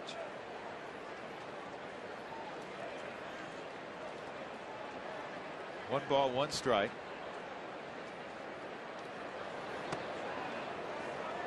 I got to correct myself. Their AAA place is in Charlotte. Yeah, I was going to so say, they don't see them. I'm already getting Royals. ahead of myself. The Royals are in Omaha. Joe McEwing, remember him? He's managing at AAA for the White Sox. Scrappy player. Kind of guy you figured would get into coaching and managing. Here's a 2-1. Juan held up. That's called a strike. Yes, he didn't hold up.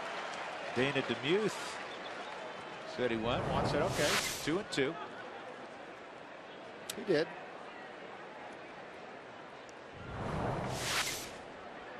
Pagnozzi back there, George, has real quiet hands. Catch and throw. He's always been able to do that. Just his uncle was a little better hitter, but he could really catch and throw. Tom won 2 Gold Gloves as a catcher at the Cardinals.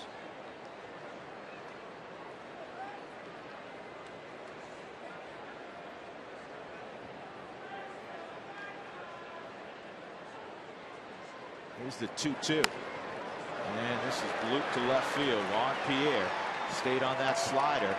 Big wide turn by Juan, hustling to the baseball's Blackman.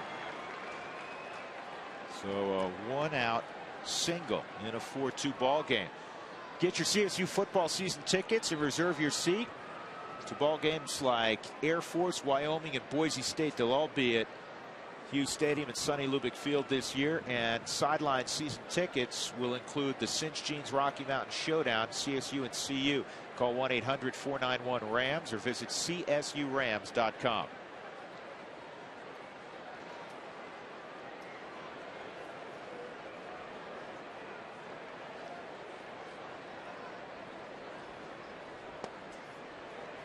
Inside ball 1.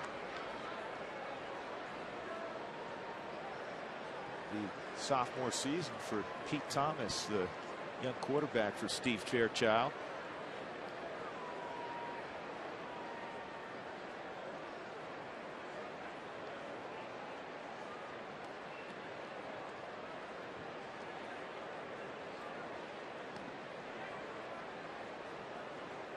It's a big year up at Fort Collins. Fairchild hopes this year's Rams could make a significant move.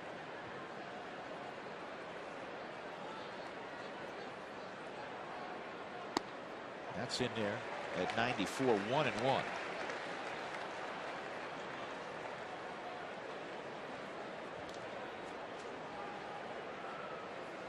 If you're wondering why they haven't turned the lights on yet, they have to be on at the beginning of an inning. You can't turn them on at Coors Field in the middle of an inning.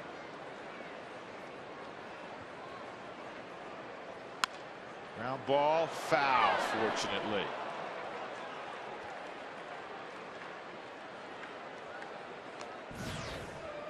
That would have scored Pierre, and Vizquel would have been in scoring position representing the tying run. I say it's a game of inches. Big series for Pierre. He's got 5 hits, also aboard on a walk. Actually, let me correct that. He's got 6 hits now.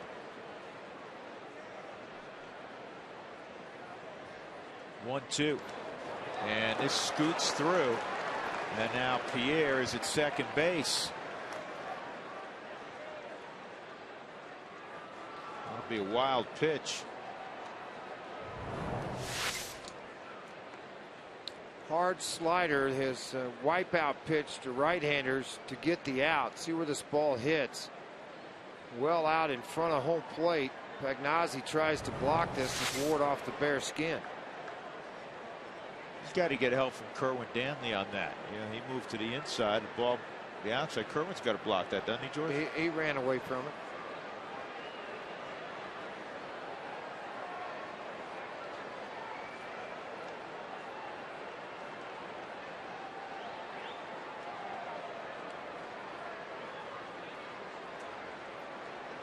2-2 on Vizquel.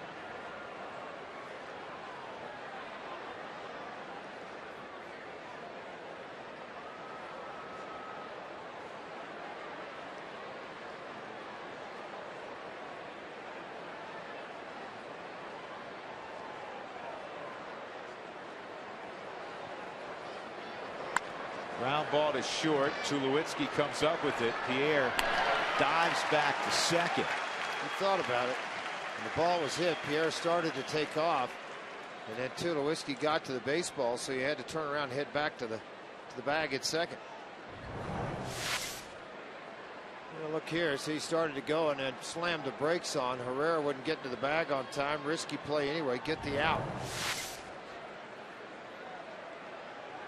Bob Apodaca wants to talk about Adam Dunn.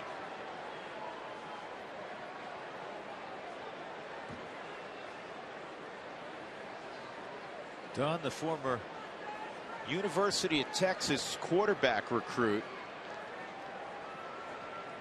He suited up for a little while there and then put all his ducks in the baseball basket. It's turned out pretty well for Dunn.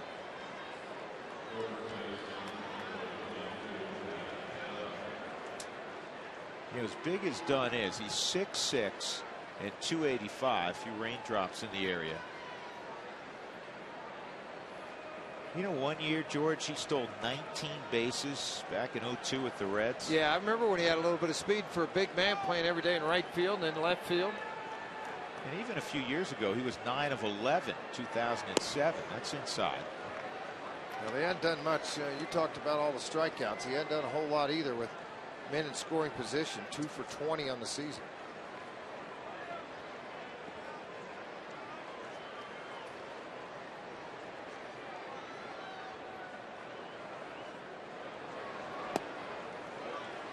Stayed off the slider. It's 2-0.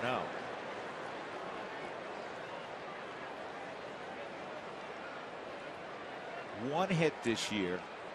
One hit in 53 at bats against lefties for Adam Dunn. Lyle getting loose. 2-0 on Dunn. Brothers dialed it up a little bit there. Hit 96. And you always look from a manager's perspective of what does a guy do coming out of the bullpen when he does fall behind. Does he air it out? Or does he try to aim the baseball and reduce velocity? Runner going, and Pierre is stolen third. 11th for him on the season. Now what you got to be careful of, obviously asking for that nasty pitch down in the dirt. Took off. All that's on Brothers, not Pagnazzi. First swipe of a bag in 20 ball games for Juan Pierre. Here's the 3-1. 3-2. That one at 97. Folks heading for cover. None of them in the forward strike zone.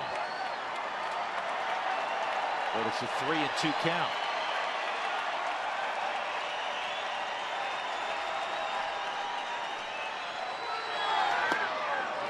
Ball 4. Brothers walks Adam Dunn. That's obviously, you know, there's some walks that you put up with, and that's not a good one.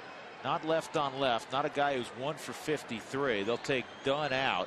They'll put Brent Lillibridge in to run for him, because if you get one in the gap, Lillibridge now will represent the tying run. Alex Rios coming up, and Jim Tracy is coming out of the dugout. That'll be all for Brothers. That's something he's battled, George, and honestly battled it a little bit in Colorado Springs also. Well, one thing you got to remember about his situation is down there at the minor league level, you swing at a lot of pitches. Here, they don't swing at your mistakes. And that's the one problem you have here, is not getting them to chase. First and third, Rockies on top, 4-2.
week. You asked the questions. Now we'll give you the answers you've been looking for. See what the players had to say about many topics. We learn more tonight at 6:30 on Rockies All Access. Mr. Reliable's on the hill for the Rockies, Matt Belisle. He handles so many different roles, and he'll be asked here to get the final out of the 7th inning. He's the 3rd pitcher used this inning. Betancourt gave up a home run to Gordon Beckham leading off the inning. Then he got the pinch hitter Carlos Quentin to pop out. On came Brothers, who gave up a base hit to Juan Pierre, got Vizquel to ground out, and then he walked Adam Dunn. So Alex Rios, who's 1 for 2 and a walk, will step up against Matt Belisle. Jim Tracy will tell you he'll do what he has to do to shut down an inning or promote an inning, with his bullpen obviously trying to shut down, because this could win or lose the game right here. So he has his main 7th inning guy up. It looks like he'll complete it with a ground ball to 3rd. Nice pickup by Wigginton. 1 pitch and Belisle gets out of the inning. Stretch time, 4-2 Rockies.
Last, the twilight of my career, I'm happy about that, and I'm going to enjoy it, and it's going to be a really good team to, to finish my career with, the guys we got in that clubhouse right now. Yeah, that was Todd Helton during spring training. He's enjoyed a terrific first half. Brent Lillibridge stays in the ballgame. He's in right field. Mark Teahen moves from right field to first base. Of course, Adam Dunn was pinch run for by Lillibridge. New pitcher is Will Oman, who the Rockies beat the other night. Big Friday night on that bloop single to center field. He'll get Gonzalez to start off the inning, and wind has really picked up into right center field now at Coors Field. Carr goes 0 for 3 in the ball game. Yesterday he was 3 for 4, triple and 2 singles. And all 3 hits came against left-handed pitchers. The first 2 came against Mark Burley.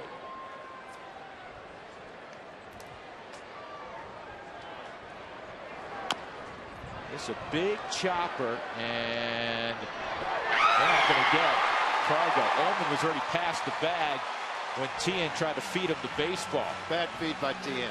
I don't know if they get him anyhow. I think not going to get him, but my point is he waited too long to flip him the ball. I don't know if he had the opportunity to go. He was going to take the bag, and at the last second flipped it. Ozzie just looking at it, but we'll look at it one more time. I mean, here's a fly ball. I mean, a little high hopper. See, he's trying to hold the ball and then run and then flip. You got to get, if in order to have a chance here, as soon as you do this, it's got to be bare hand flip. You can't run with it. I mean, watch right here. He's already past the bag. He's on top of the bag. The ball finally gets there behind his back. If he catches it, Carr goes out. scored an infield hit. Johnny Herrera at the plate. Johnny gets a bunt down. Cargo didn't get a great jump, but Oman didn't even look in that direction. Oman's move to the plate had Cargo going back to first initially. It's a nice sacrifice bunt for Johnny Herrera, which ties him for first in the National League in that department with Levon Hernandez of the Nationals. Late in games, you'll notice that veteran relievers will take and get the one out. They're not going to mess around with trying to get a double play and run a risk. They'd rather come up with the out and then make adjustments. Now Ramon Castro's going out, and one of the things I think he's going to remind Will Oman, and Will Oman's been around a long time, but you have a base stealer at second, and it's easier to steal third off a left-hander than it is typically off a right-hander. Yeah, the only thing that might close halfway on that door, the left-handed bat at the plate. Everything's wide open to third base.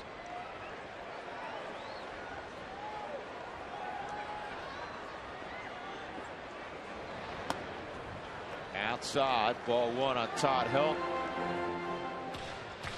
Geico quote of the day, back in '97, Todd Helton on his first big league home run. It sort of sunk in when I reached the bench. I sat back and went, wow, I just hit a home run. Basically, I was in shock. Well, he's hit a whole bunch of them since then. Pick plays on, nearly thrown into center field by Oman.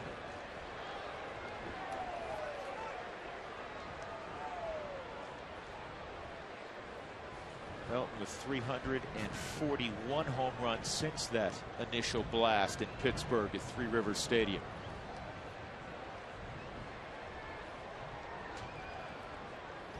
One out. Here's the 1-0 outside, 2-0. Here's a comparison. Last year, Todd's back really bothered him.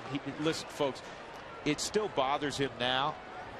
His legs, though, are stronger. He's able to deal with it a little bit better this season. And look at the contrasted numbers. 56 points higher in the batting average, more doubles, 19 more RBIs. The power numbers not even close. Last year, Helton hit 8 home runs the whole season. He's sitting on 9, obviously on pace to hit close to 20 this year.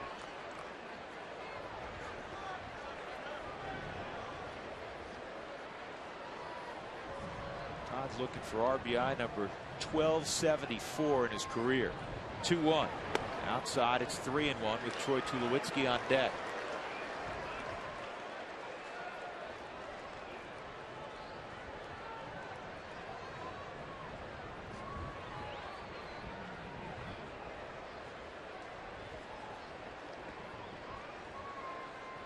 Wind really blowing out to right. There goes Cargo on the 3-1. The throw to third, not in time. Good throw. He's out. A big risk, and hopefully get a reward out of it. Driscoll was playing off the line with Helton, the left-handed bat up, so it made a longer distance for him to run there. Castro's throwing. See how far he is off. He's throwing to a moving target. He's just able to pick the baseball. 13th stolen base for Cargo. Now the infield's got to come in. 4-2. Bottom of the 7th. And Helton tried to foul that pitch off on the outer third. He could not. He's gone. 2 outs. That'll bring up Tulowitzki. Well, Ozzie just waved off for them to walk Tulowitzki. You knew they'd do this.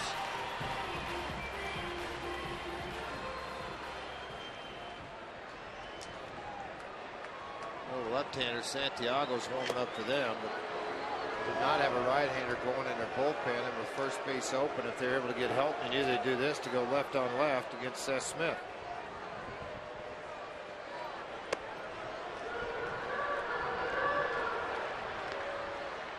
You know, Seth Smith sees it as a challenge. He wants to be out there every day. He's getting more and more opportunities to do that, other than against the real upper echelon left-handed starters, guys like Kershaw, guys like CC Sabathia last weekend in New York.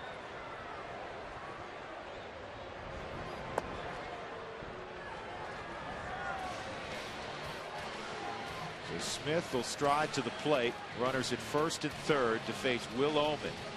Rockies looking to add on here in the bottom of the 7th. 2 outs.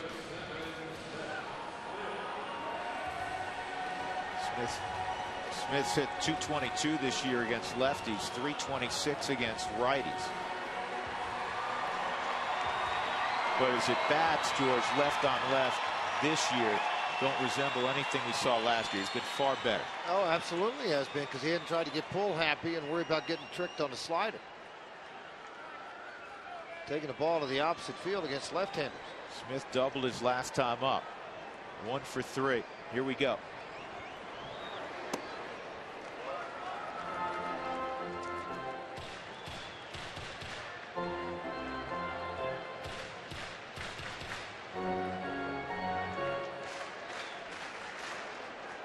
Cargo, an infield hit. He's now at third. Tulowitzki, the intentional pass. He is at first. Way outside. It's 2-0.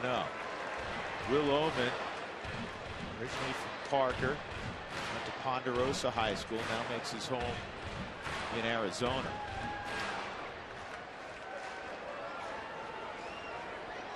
Too many members of the family left as folks moved back to Indiana.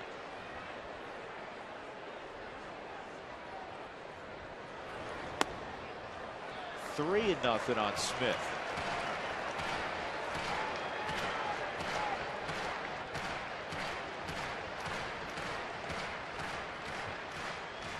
The guy up in the White Sox bullpen, George, as you mentioned, was Santiago, who's a left-handed pitcher. Wigginton is going to come up here after 4 straight pitches, missed the strike zone. Wigginton's going to come up with the bases loaded, and he's going to get to face a lefty. It's going to be the veteran Oman. No movement there by Ozzie Guillen. Wigginton has hit .306 against lefties this year. 0 for 3 in the ball game, but he's hit it hard twice. A line out to center field. He was robbed of a base hit by third baseman Omar Vizquel in his last AB. Bases full of Rockies. Inside, ball 1 on Todd. Rockies left him loaded, you may recall, back in the 3rd inning. He had the bases loaded, 1 out, didn't score.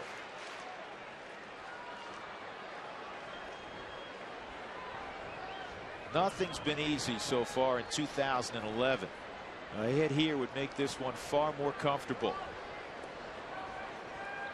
Rockies up 4-2, bottom of 7.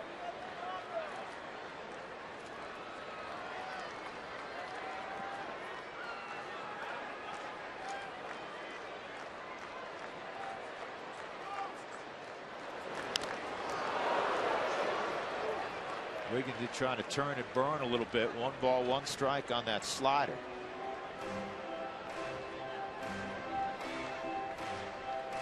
"13 home runs, 13 doubles.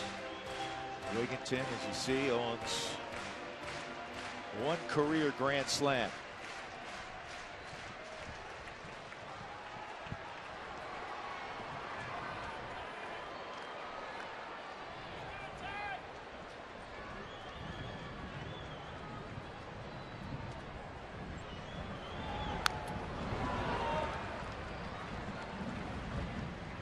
Traveling, subscribe to MLB.tv to see every Rockies game on your computer and favorite devices. Visit ColoradoRockies.com to order now.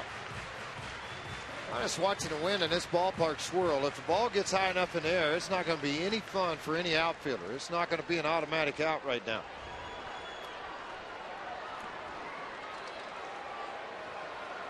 Well, a lot of room again in front of that White Sox outfield. You got to play deep to respect the power of Wigginton. Of course, the other night he dropped 1 in front, game-winning hit in the 13th inning. The challenge of playing the outfield at cavernous Coors Field. 1-2. Ground ball up the middle, and Oman gloves it.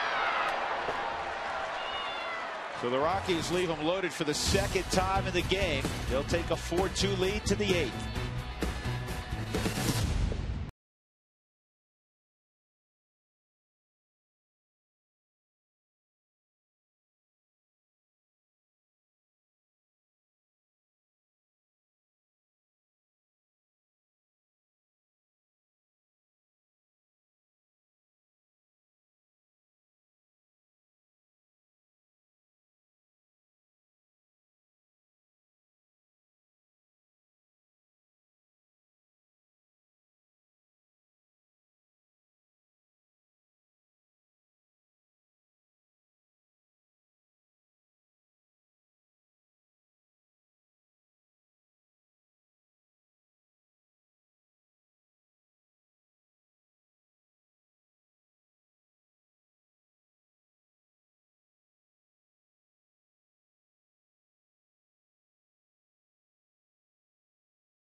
Troy Tulowitzki. And Aaron Cook battled some control issues, but he gave up only 1 run in 6 innings. Aaron in line for his 70th career victory. Rockies need 6 more outs, and they'll send Matt Lindstrom to the hill in the 8th inning. It'll be Mark Teahan, Alexi Ramirez, Ramon Castro. Yoda even believes the Rockies are #1. We didn't get the press release indicating that Yoda was going to be in the house today. So here's Lindstrom, making his 2nd appearance in the series. He had a scoreless inning in the 13-inning victory on Tuesday night.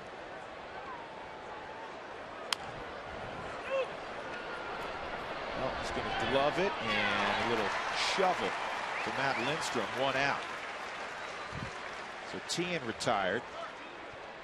And Alexi Ramirez will come up. He's 0 for 2. He was hit by a pitch in the 2nd.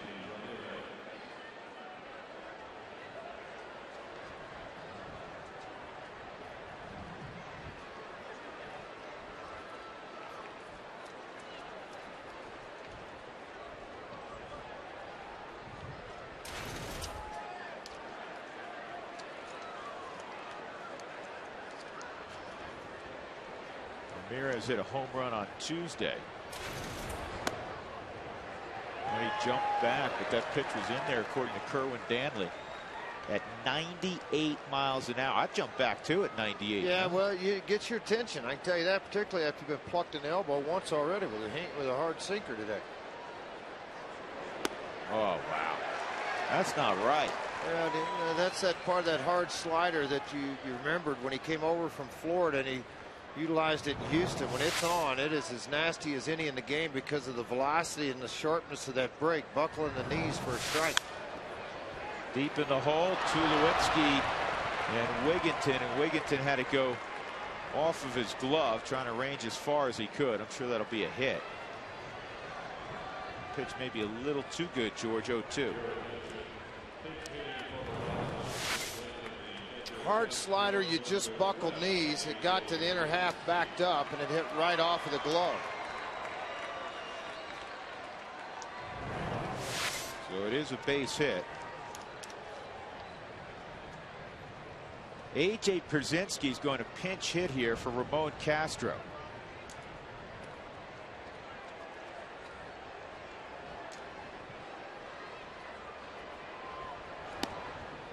Ball 1 on Pierzynski.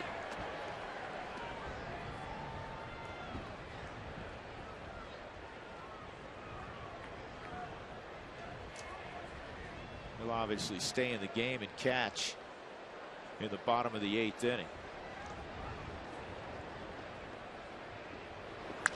Ground ball through the right side, base hit. Ramirez will go first to third.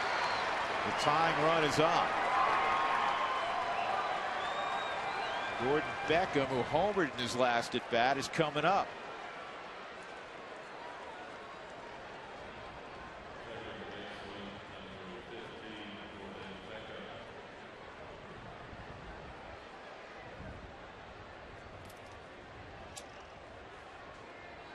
The home run on a ball up and away from him, out over the plate. And the wind has been blowing that direction, right center field, for the past 3 innings. Konerko's grabbed a bat. He's in the on-deck circle. They had 3 regulars on their bench, 4 regulars, excuse me, on their bench at the start of this ball game.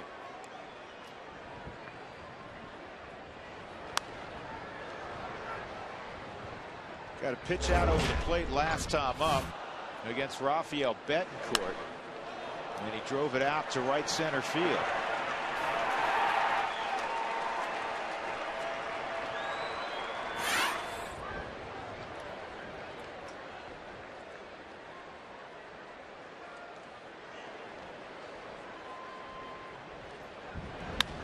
And this is a shallow fly ball that's going to drop. It's a 4-3 ball game. Pierzynski's going to go first to third, and now moving up on that throw in a scoring position is Beckham. That's the only hazard you run when you try to make that play at third on the run like that. You take yourself out of the double play, because typically the guy swinging the bat, the trail runner, is going to get into scoring position at second, and that's just what Beckham did. Now you've got to deal with their hottest hitter, an RBI man, and Konerko with the second and third and one out. That's not a bad pitch by Lindstrom. That's just a very good job of hitting by the youngster Beckham. Off the end of the bat, dumped into center field. And if you make this throw for Gonzalez, it's got to be a throw that you know you're going to get there. Otherwise, flip to second and maintain your double play situation.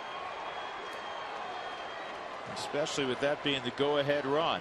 One out, second and third for the White Sox. The Rockies' failure to add on. Now a huge factor in the top of the 8th inning. And the last guy you want to see at the plate if you're a Rockies fan, Paul Konerko, having an MVP type year. And the Rockies will pass on him. Guillen had to figure that.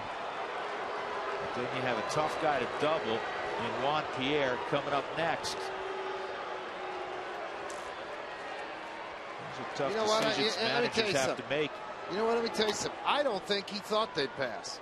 I think he thought he'd challenge. Because if he thought that, I really don't think he'd have ran him up there in that situation, Drew. I think they thought that they would, you know, that he's going to allow him to hit. Jim Tracy passes on him. And why would you go? I mean, you know, for me, Ozzie Guillen, sure, that's the guy you got to send up there. But Jim Tracy's not going to allow him to beat you. Not that guy. He can't. The only people they have left on the bench now, Morel is the only one.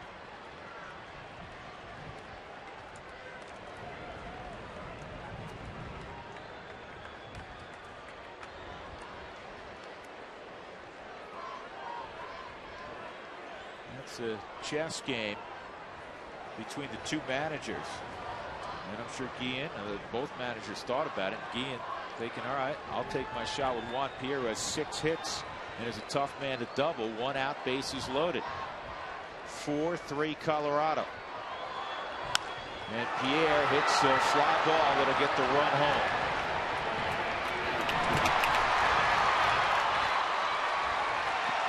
Four affair.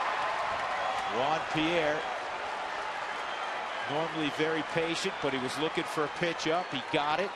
And he ties up the baseball game with his 18th RBI.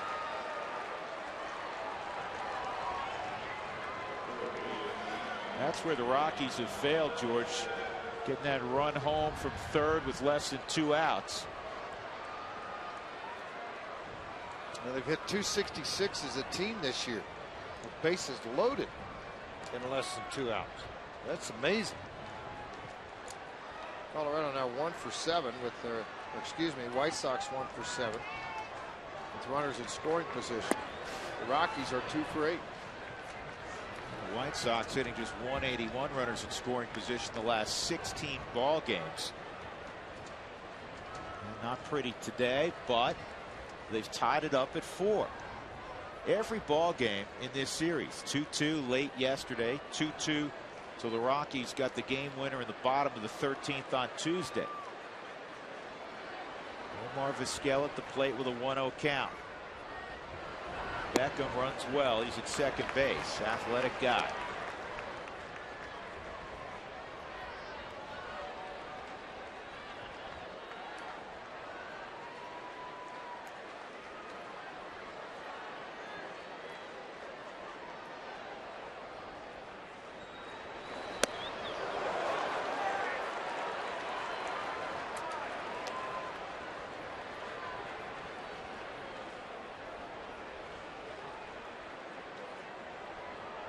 .3-0 on Vizquel with Lillibridge on deck.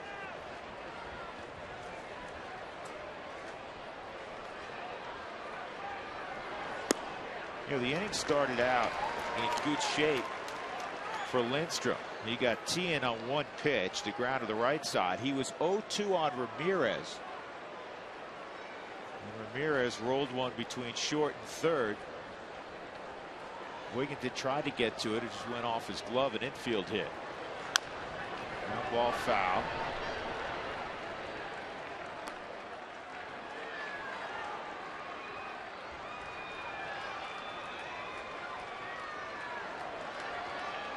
And the other hard part to swallow a little bit is Aaron Cooks gets an attaboy on the back for 6 innings and 1 run. Not that he pitched great, pitched to him, should have well enough to get the W, that's for sure.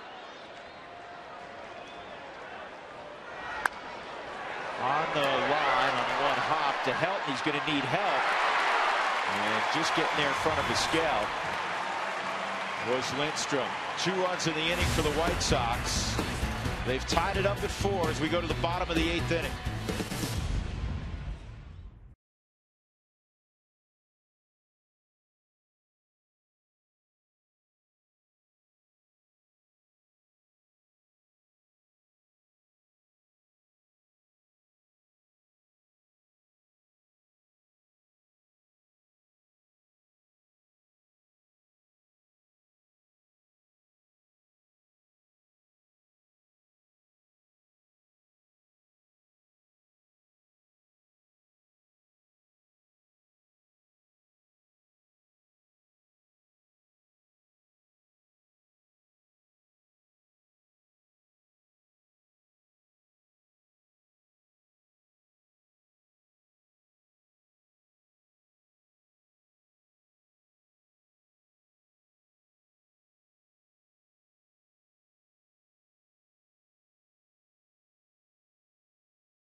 Helton drives it to deep left field, and that's gone. That's number 49, which ties the club record set by Walker in 1997.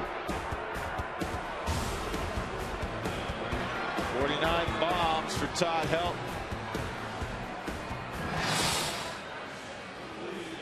Right now the Rockies in a 4-4 ball game with the White Sox in the bottom of the 8th inning.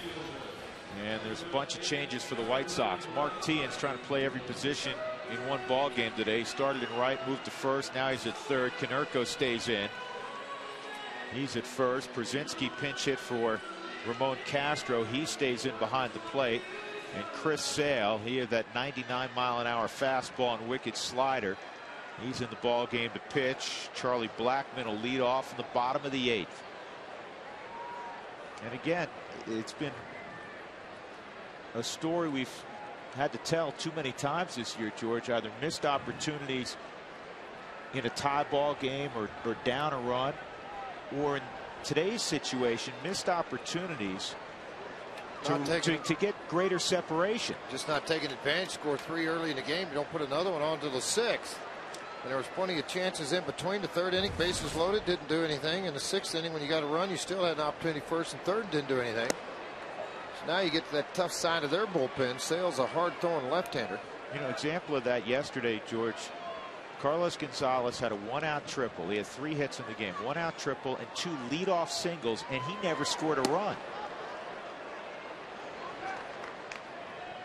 1 ball, 1 strike. Blackmon hit just under 300 left on left in AAA. This obviously is not AAA, but it gives you an indication he hangs in pretty well. On the outside corner, 1 and 2. And fastball at 95.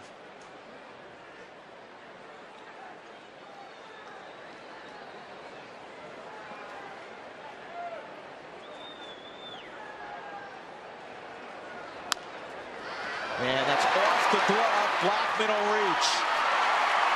The 6'6" Sale couldn't quite get it. And Blackmon with an infield hit, representing the go-ahead run. Now right off the plate and off the glove of Sale. Tien's going to come flying in, but he's not going to be able to grip the baseball, and Blackman just beats it out.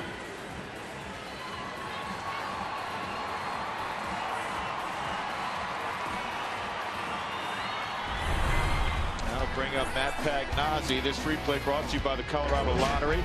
The reason the Rockies have 4 on the board with 2 outs, Pagnozzi delivered a single to center field to drive in his first Rockies run. See if he's bunting here. You think he would be, and he squared around, pulled it back. It's ball 1.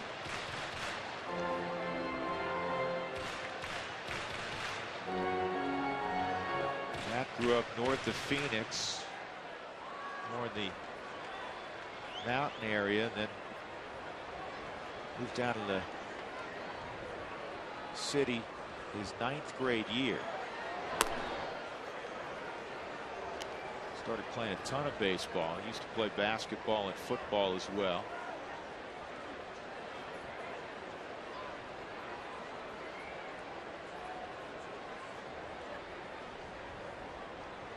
Eric Young Jr.'s come out on deck, and Pagnozzi gets the bunt down. Good job by Matt. It's his 4th career sacrifice bunt. So the Rockies will have a couple of swipes at driving in Charlie Blackman in a 4-4 ball game. The first will come from Eric Young Jr. You know, yesterday in this situation, Chris Nelson got an opportunity. Didn't have a real good at bat. He swung at a pitch,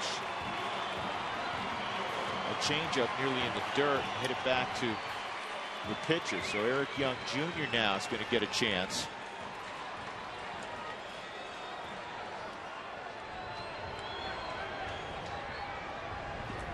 Cargo on deck.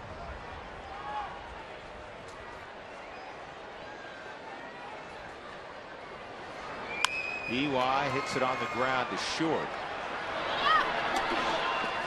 2 outs. A lot of guys that pinch hit swing at the first pitch because typically a first pitch fastball is thrown.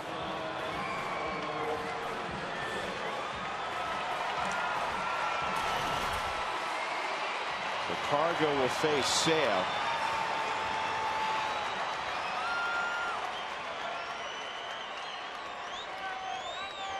He did not face Sale on Tuesday night.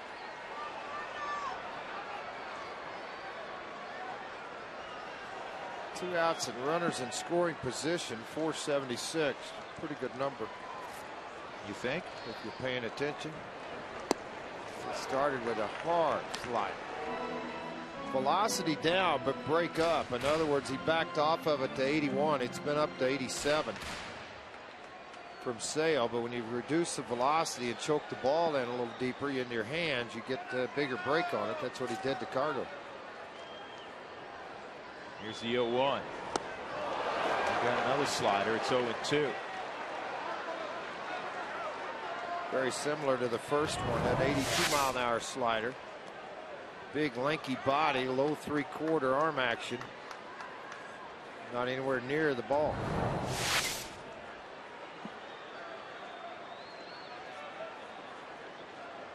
Two-strike count. And he got him on a slider. Sale takes care of EY and Cargo with Blackman at second base. We'll go to the 9th, tied at 4.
Unlimited reward seats and no blackout dates. And by Berkanier. For all your plumbing, heating, and cooling needs, call Berkanier at 303-777-3037. Think green, think Berkanier.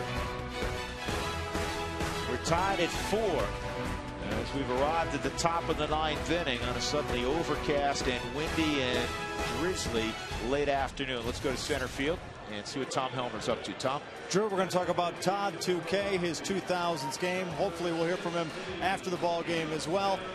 Cook to order. Aaron Cook came out today. 6 strong innings, only allowed 1 earned run. It was a performance he needed. We'll break down that performance. And as always, we'll get you down into the clubhouse after the game. Drew? All right, I don't know if this has ever happened in Houston Street's career. 3 straight appearances in the 9th inning, George, all in a tie ball game situation at home. Well, that's it has been a strange side of it. He picked up a save the other night, struck out 2, and then last night picked up the loss. And he's 0-2 now in the season, 358 earned run average. So here he goes. He will face, with their lineup, Lillibridge, Rios, and Tehan. A lot of changes made inside their lineup. Most of the regulars have been used as a pinch hitter. Now going to get an opportunity to stay in the game. Konerko, one of those guys, one of the big backs. Quentin pinch hit early in the game. Well, George, if the Rockies can win this baseball game, they'll pick up a game on the Giants. Giants just got walked off on in Chicago. Giovanni Soto, a 3-run walk-off home run at Wrigley. And the Giants had gone up 2-1 on a Sandoval home run in the top of the 13th, and then the bottom of the 13th when the ball game was tied up at 2, and then Soto hit a 3-run walk-off home run down the left field line. Here's the 0-1 to Lillibridge. Good pitch. Change-up, and it's 0-2.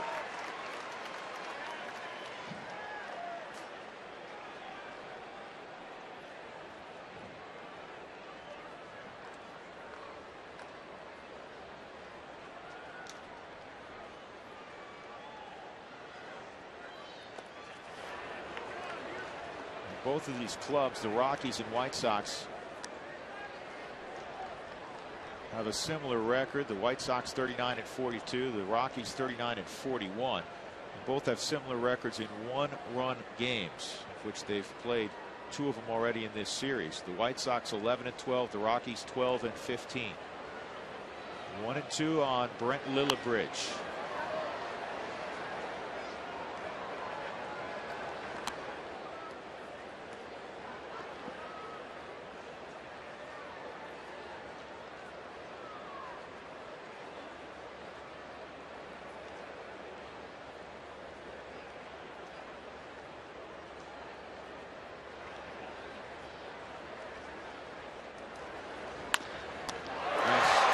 By Houston Street fielding this position.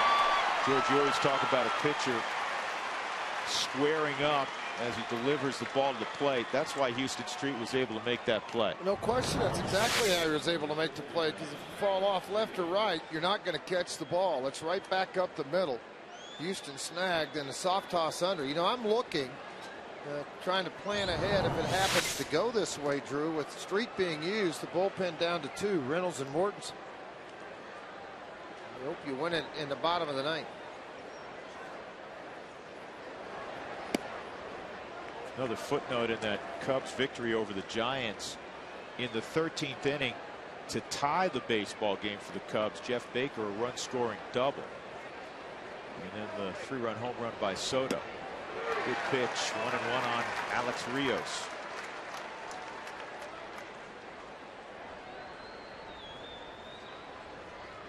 Rockies in the bottom of the 9th. Herrera, 1 Todd Helton, and Troy Tulowitzki. Inside 2-1.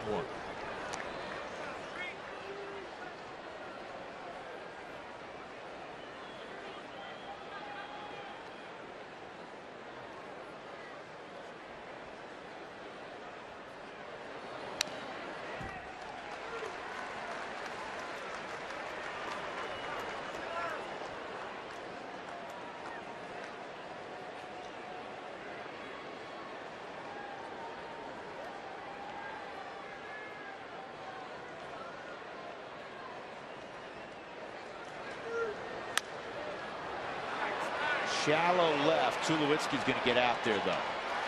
Good play by Troy, 2 outs.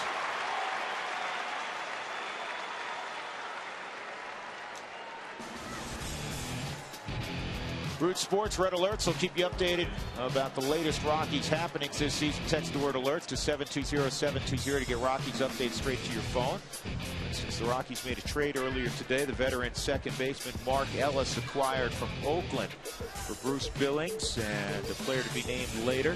Rockies also got cash considerations in that deal for Ellis. Mark Teahan, 1 for 4. Outside ball 1.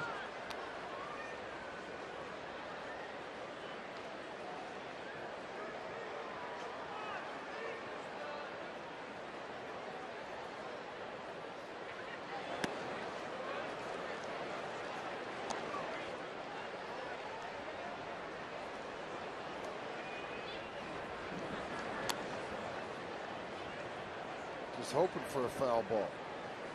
Got to keep him awake long enough to get one, though.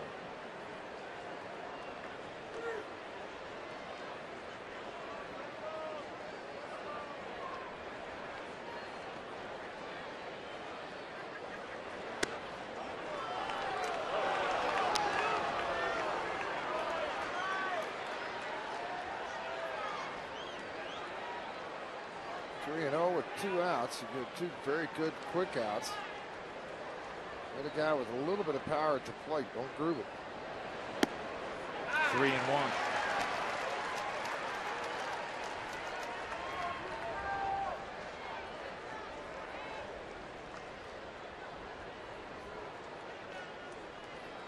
Alexi Ramirez on deck. This ball is well hit to left field. Blackman going back, and he'll reach up and make the catch.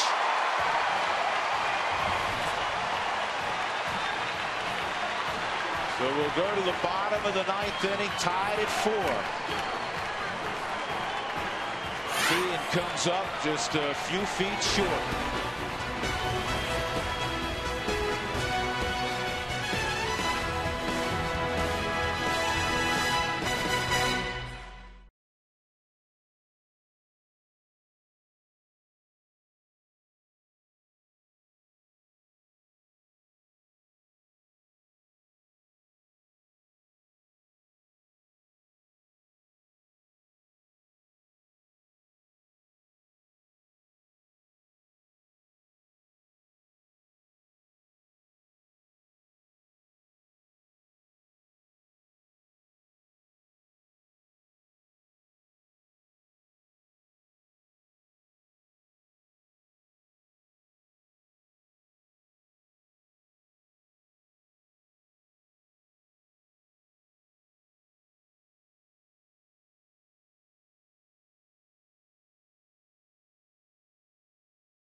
The 13th, Blute single. Ty Wigginton dropped it in. Tulowitzki running with a 3-2 pitch and 2 out, scores all the way from first. Rockies win it. And then last night, this shallow fly ball turned into a sac fly. And the throw, short hop, Chris Iannetta from Seth Smith. That turned out to be the game-winning run for the White Sox. Chris Sale remains in the ball game. Johnny Herrera leading things off. Took inside ball 1. Johnny's had a good ball game. 2 singles and 3 official at bats. Also a sac bunt. Second time he showed bunt in this at bat. Both times Sale has not been able to find the strike zone. A little distraction at home plate.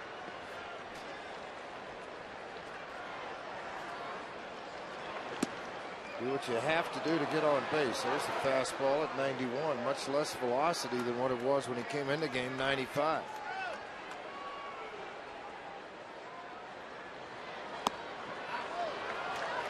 Three balls and a strike.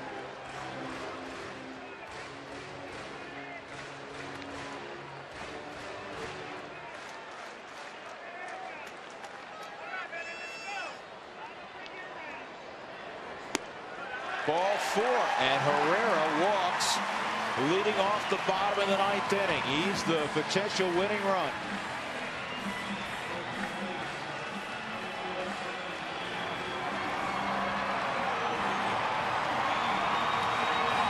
Fans, if you'd like to receive text message alerts when the Rockies do score 7 in a ball game for the Rockies Taco Special, here's what you do. Text the keyword taco to 720-720. Todd Helton in game number 2000, 2 for 4. And he takes inside ball one. Singled, scored in the first on the Tulowitzki 3-run home run. Singled, reached third in inning number 3. Also a ground out and a strikeout.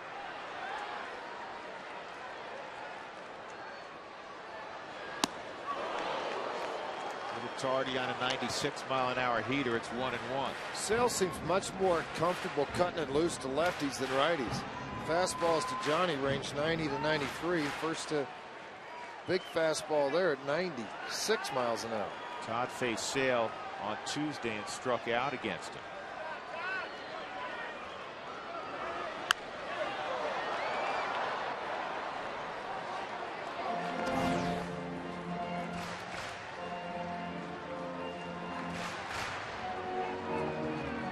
Slider count here. Johnny Herrera will be looking for a ball in the dirt.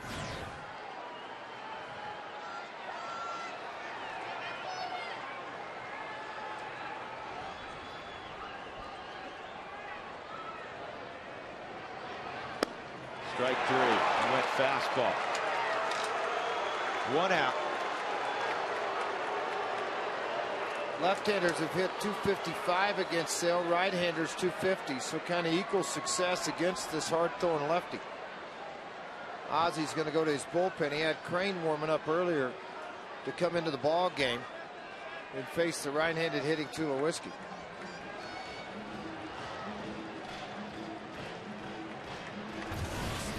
Boulder Fairview's Jesse Crane will be in when we come back.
And descriptions of this game may not be disseminated without the express written consent of the Colorado Rockies. Rockies had a 3-0 early lead. They led 4-2, and slowly the White Sox whittled away. 4-4 here, bottom of 9. Johnny Herrera a leadoff walk. Helton struck out, and now Troy Tulowitzki to hit. against Jesse Crane.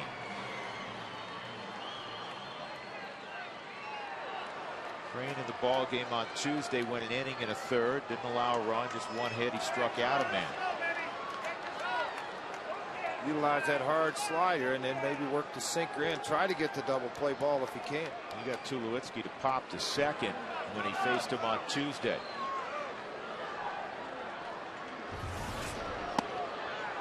$38,084 at the ballpark. This midweek series has been well attended. $38,000 for an afternoon ball game. That's terrific. Rockies trying to reward the faithful, trying to pick off their 40th win of the year. And Troy drives this high and deep right field, but it's going to die short of the warning track. Brent Lillibridge making the catch, and Herrera returns to first. That'll bring up Mr. Late Night, trying to make a late afternoon impression, Seth Smith.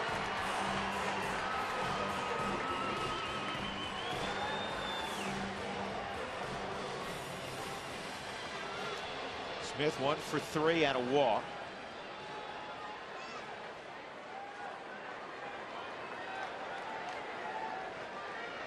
He hit a fly ball to left against Jesse Crane.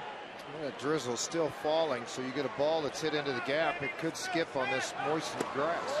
Herrera takes off for second, and he's cut down. We will go extra innings at Coors Field for the second time in this series. Herrera cut down by A.J. Pierzynski. He's thrown out less than 10% this year.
Season long, Jack Link's Beef Jerky. Feed your wild side. Rain continuing to fall here at Coors Field. The Rockies and White Sox tied at 4.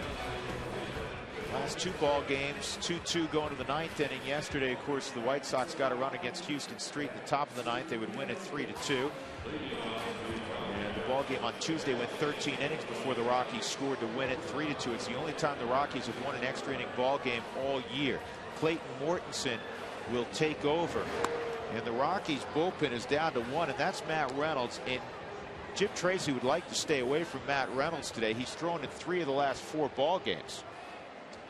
Well, making his 15th appearance, he's thrown 54 innings. You can see both bullpens are starting to get diminished with all the moves. Reynolds being the one left that Drew mentioned. Thornton, Santiago on that side, and then Santos there.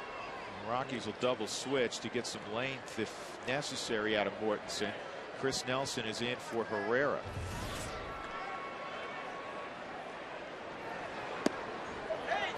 Alexi Ramirez takes a strike.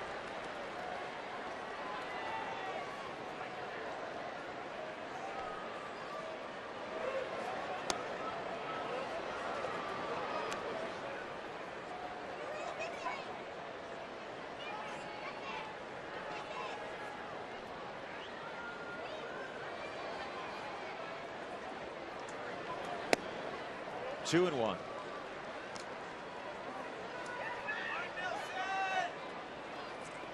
Morton starting initially this year when he came up for the Rockies. Now pitching long haul out of the bullpen. Drag bunt attempt's going to go foul.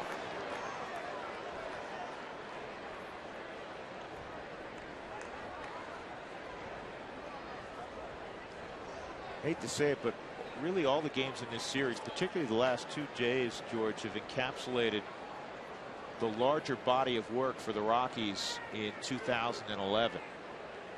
Missed opportunities, failures to add on when given the opportunity, and a lot of tight ball games going to the opposition. The Rockies have been better the last month or so in one-run ball games. But again, from Jim Tracy's perspective, I know what he's thinking inside. This thing should never have been close enough for the White Sox to scratch out a run or two to tie it. 4-1 at the end of the 6th inning. You look up, tied at the end of the 8th. 3-2 on Ramirez. Brzezinski on deck, and then Gordon Beckham.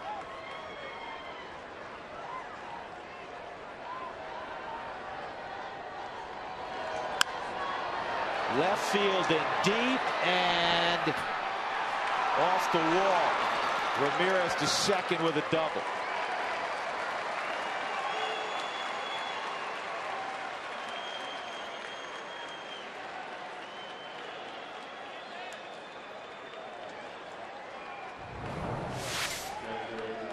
See this chain link fence right up here at the base of that yellow kills the baseball. Charlie was slamming the brakes on because he was afraid it was going to ricochet off and he wouldn't be able to handle the play.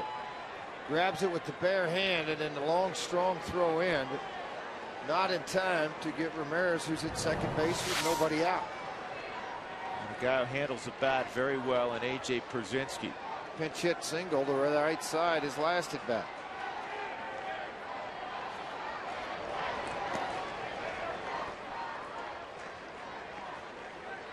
Brzezinski will try to move along Ramirez.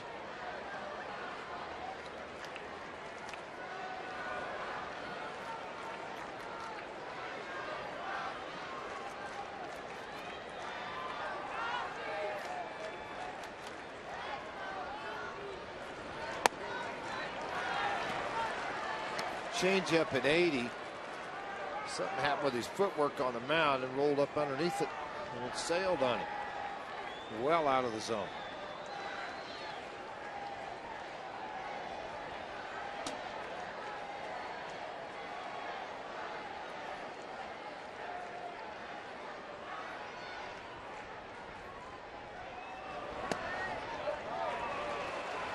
Danley calls it a strike. It's 2-1.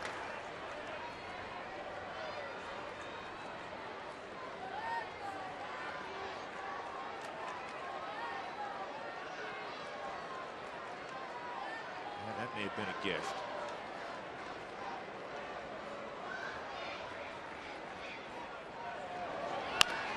Punch toward the hole, and Tulowitzki's going to have to eat the baseball.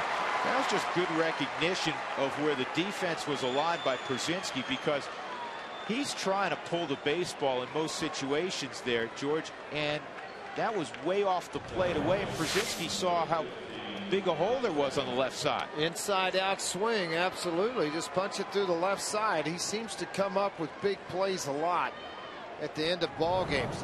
Two base hits now for AJ in this game, both after not starting the game. See if Beckham's bunting here. You have Konerko on deck. You'd assume he will be. Matt Pagnozzi looking at the dugout. Now setting how the Rockies will play their bunt defense.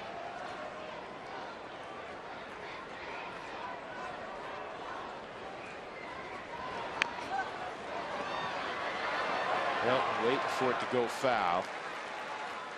0-1. Ninth time that Mortensen has come out of the bullpen this year, an earned run average of 212. The opposition's hit $186. 19 in the third innings, just 14 hits getting up or giving up, but he's in a situation now trying to work out of this inning. That heavy sinker, it can also induce a lot of ground ball outs if you get there.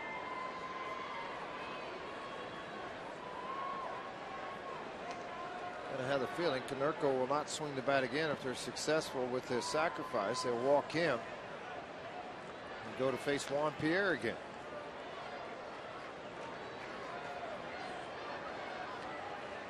Four runs, 12 hits now for the White Sox. And that's a great bunt. Maybe. Now Mortensen doesn't have a play on anybody. He looked to get Ramirez, who runs well at third. He fumbled the baseball. It'll be a sacrifice and an error on Mortensen. And now the bases are loaded and nobody out here in the top of the 10th. Now, by my miscue on this ball, it's bunted up the third base line, went to pick it, got right off the end of the glove. Then by the time he grabbed it, it's too late to even get Beckham at first. Kind of the old I'm going to throw it before I have it in my hands routine on that ground ball bunt. You can see he's disappointed. And now it forces you to face Konerko with the bases loaded.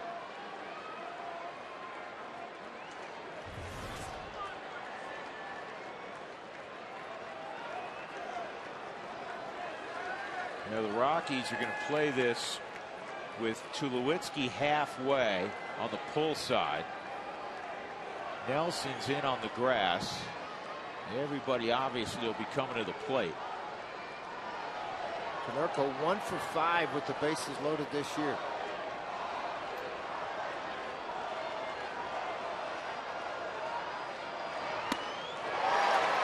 And Paul almost came out of his shoes. 0-1.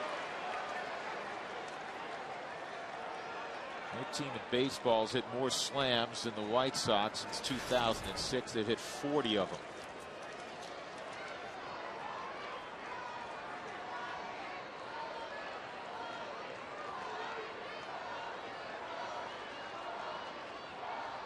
Here's the 0-1.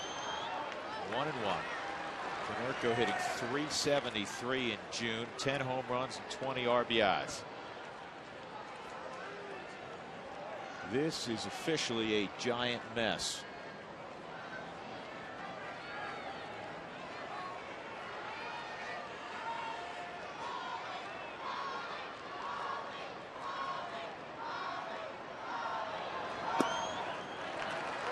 Two and one. Pretty good discipline there.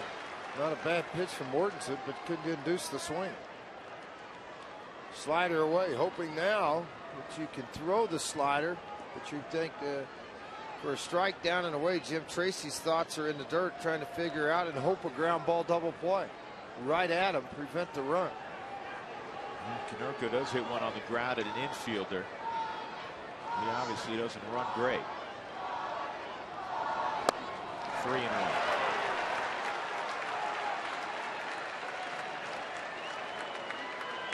Ozzie Guillen likes what he sees. Jim Tracy does not.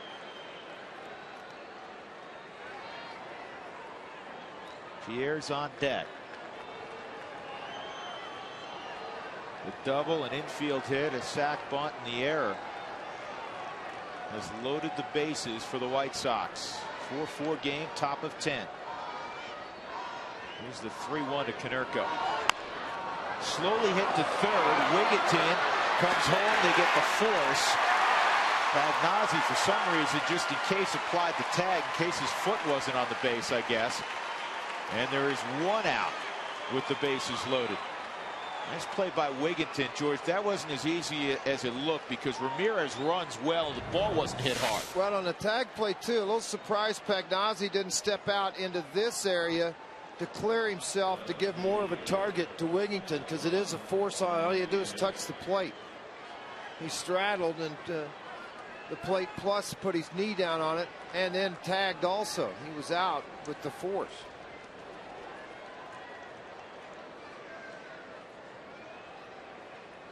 And now Juan Pierre, who's had a big series against the Rockies, 6 hits. He drove in a run on a sac fly in the 8th to tie up the ball game. And he's a magician with the bat. That's what scares me here. I mean, you can make some of the nastiest pitches on this guy, and he will flick his bat and have the ability to get it into the air or deep enough to make something happen. The one thing running in your favor now is AJ's at third, not great speed. Ozzie's bench is empty. catchers are gone, so he doesn't have any choice but to leave A.J. in.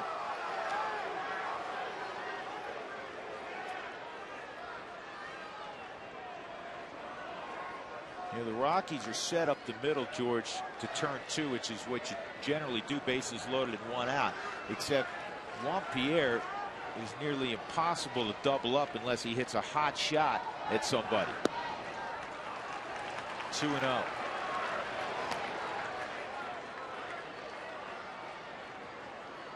You got to figure he's going to take a strike. Pierre's grounded into 6 double plays this year. That's the leader, surprising. A.J. at third, and 6 is a lot for Pierre.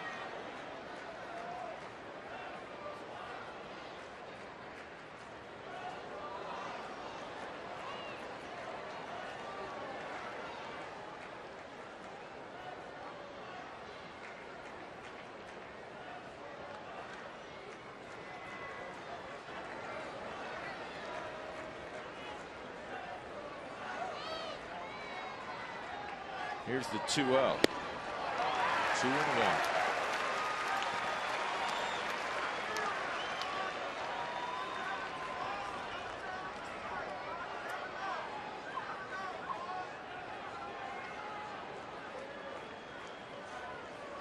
You got a great situational hitter at the plate.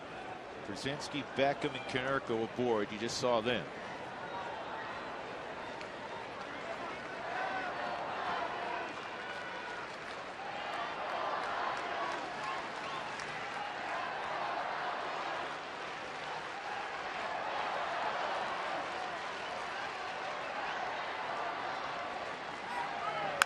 This ball's crushed to right field. Off the wall. Brzezinski scored. Here comes Beckham. And the throw's not in time. It goes as a 2-run single off the wall by Juan Pierre. 6-4 Chicago. Now, the only reason it ended up that way, because Konerko didn't think it was going to be out of the ballpark, so he kind of went halfway at second. Juan Pierre had rounded second going in, or rounded first, and had to revert and head back. Here it is, sinker that stayed up, not a lot of sink to it. Juan made you pay for that mistake. It's a little bit above his thigh area, and that short, quick bat. Pierre thought he'd hit a grand slam. So did the rest of the stadium. Halfway up the wall and ricocheted down. Pierre has driven in the last 3 runs over the last 3 innings of play. This should be 2. Morel pinch hitting, rolls into a 5-4-3. Juan Pierre has given the White Sox a 6-4 lead.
hour episode of the Dan Patrick Show. As always, Dan and his Danettes will recap the week's top sports stories. Check out the program, Dan Patrick Show, coming up after the Toyota postgame show.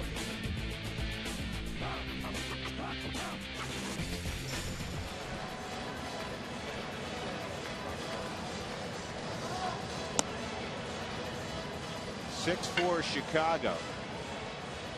Juan Pierre has terrorized the Rockies. So as far as Colorado's concerned, they hope not to see Juan again until it's an old-timers game here at Coors Field. See you later. Have fun. Played center field more than anybody in the history of the Rocky franchise. You qualified. I want to see you again when it's old-timers day. Sergio Santos, George, was awfully good yesterday, picking off his 16th save. He was very good yesterday, and he had the ability to run that slider to the outside corner. He'll get the left-handed hitting Seth Smith to lead off the inning.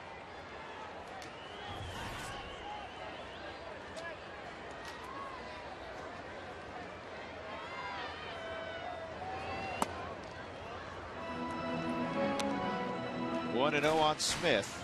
A double in the 6th inning. He walked in the 7th. The Rockies, between the 6th and the 8th inning, left 6 men on base. 2-0.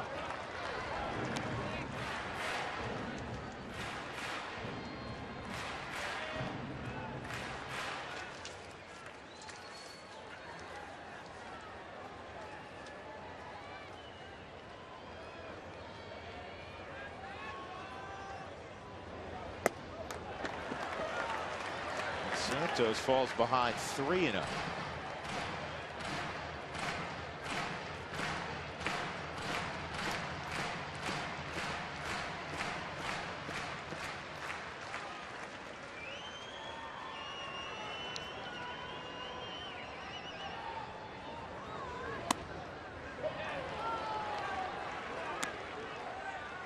Again, Santos, a converted shortstop.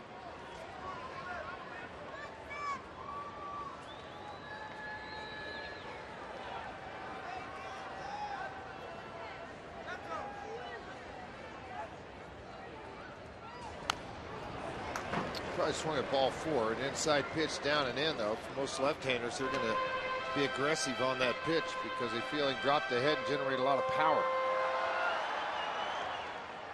That ball cut at the end, and it's coming in at 95. You got to make your decision. Unless it's been a couple of tenths of a second whether you're going to swing the bat.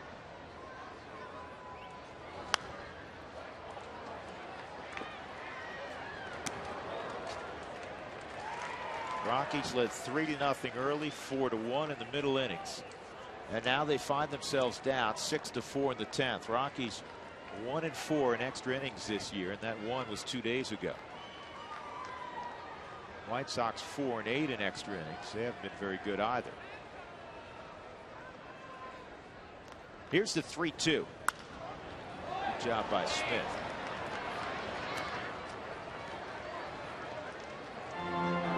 Rockies to get a man on and find a place for Jason Giambi to swing the bat.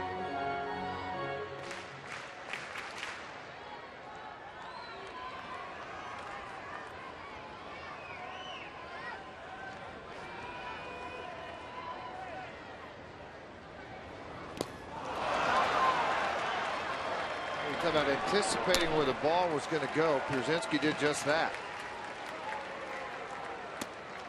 Smith goes down, and that'll bring up Ty Wigginton. JJ sitting up outside, and then he just starts to rotate with that ball about halfway out front. Hits the glove, and a little more luck in blocking that ball than anything else.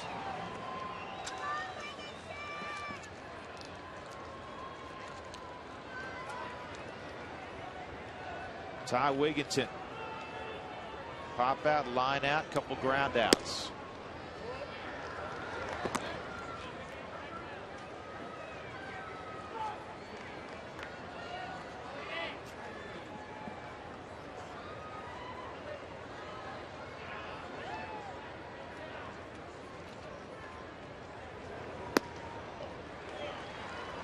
1-1.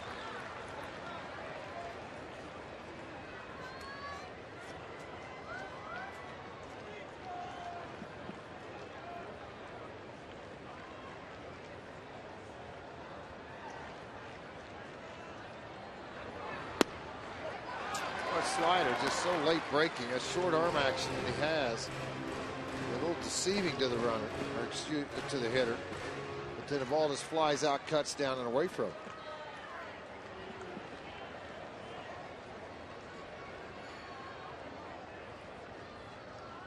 One and two on Wigginton.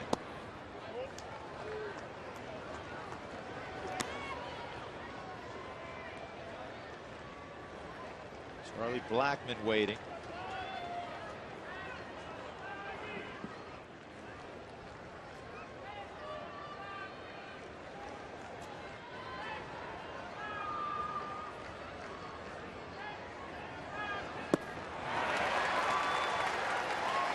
Well, he's faced 5 Rockies hitters over the last 24 hours, and he struck out 4 of them. Mostly on the hard slider after being made aware of the fastball. He did that to Seth Smith behind the back foot, chased a bad slider. Then he's able to get Wigginton here with another one.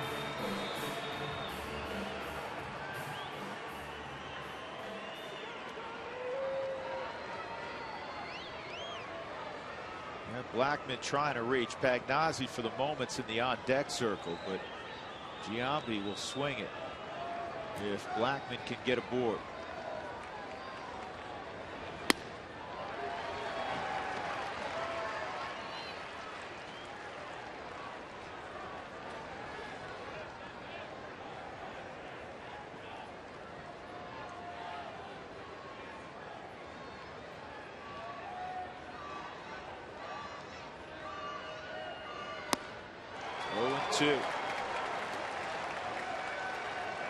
George, you don't rank losses, but if this turns out to be in that L column on the list of disturbing ones in 2011, this one's up there. Yeah, it's near the top. I would agree with you, Drew. It's just too many opportunities and having the lead and losing it. Finally, we talked about the Rockies' failure to get quick starts. They got one today. 3-run home run from Tulowitzki in the first. One added on after that, and then they pecked away at the Rockies ball club and bullpen, and at the end of this thing, unfortunately, they put 2 on the board in the 10th inning.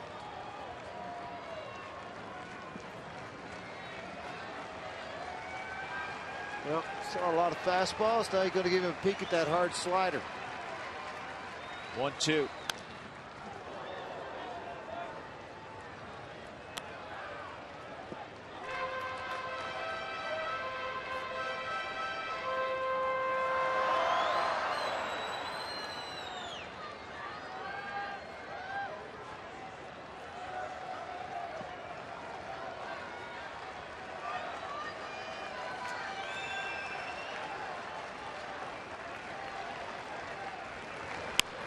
Pulled to second, and Beckham throws out Blackmon. In 10 innings, the White Sox have defeated the Rockies 6-4. They came from 3 runs down to do it. Ozzie Guillen's club continues their dominance in interleague play, particularly out on the road.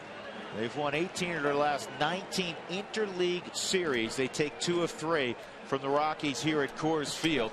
They're now 5-1 all time at Coors Field. Jesse Crain, the Colorado native, gets the win. He's 4-2. Mortensen takes the loss. He's 2-4. Santos with his 17th save of the season as he worked a 1-2-3-10. Juan Pierre, part of our delivery of the game, brought to you by Jimmy John's, America's favorite sandwich delivery guys. That 2-run single off the scoreboard in right. He drove in the last 3 runs today for the White Sox. Very, very disappointing 6-4 loss. Rockies had the first half 39-42. Stick around. Post-game shows.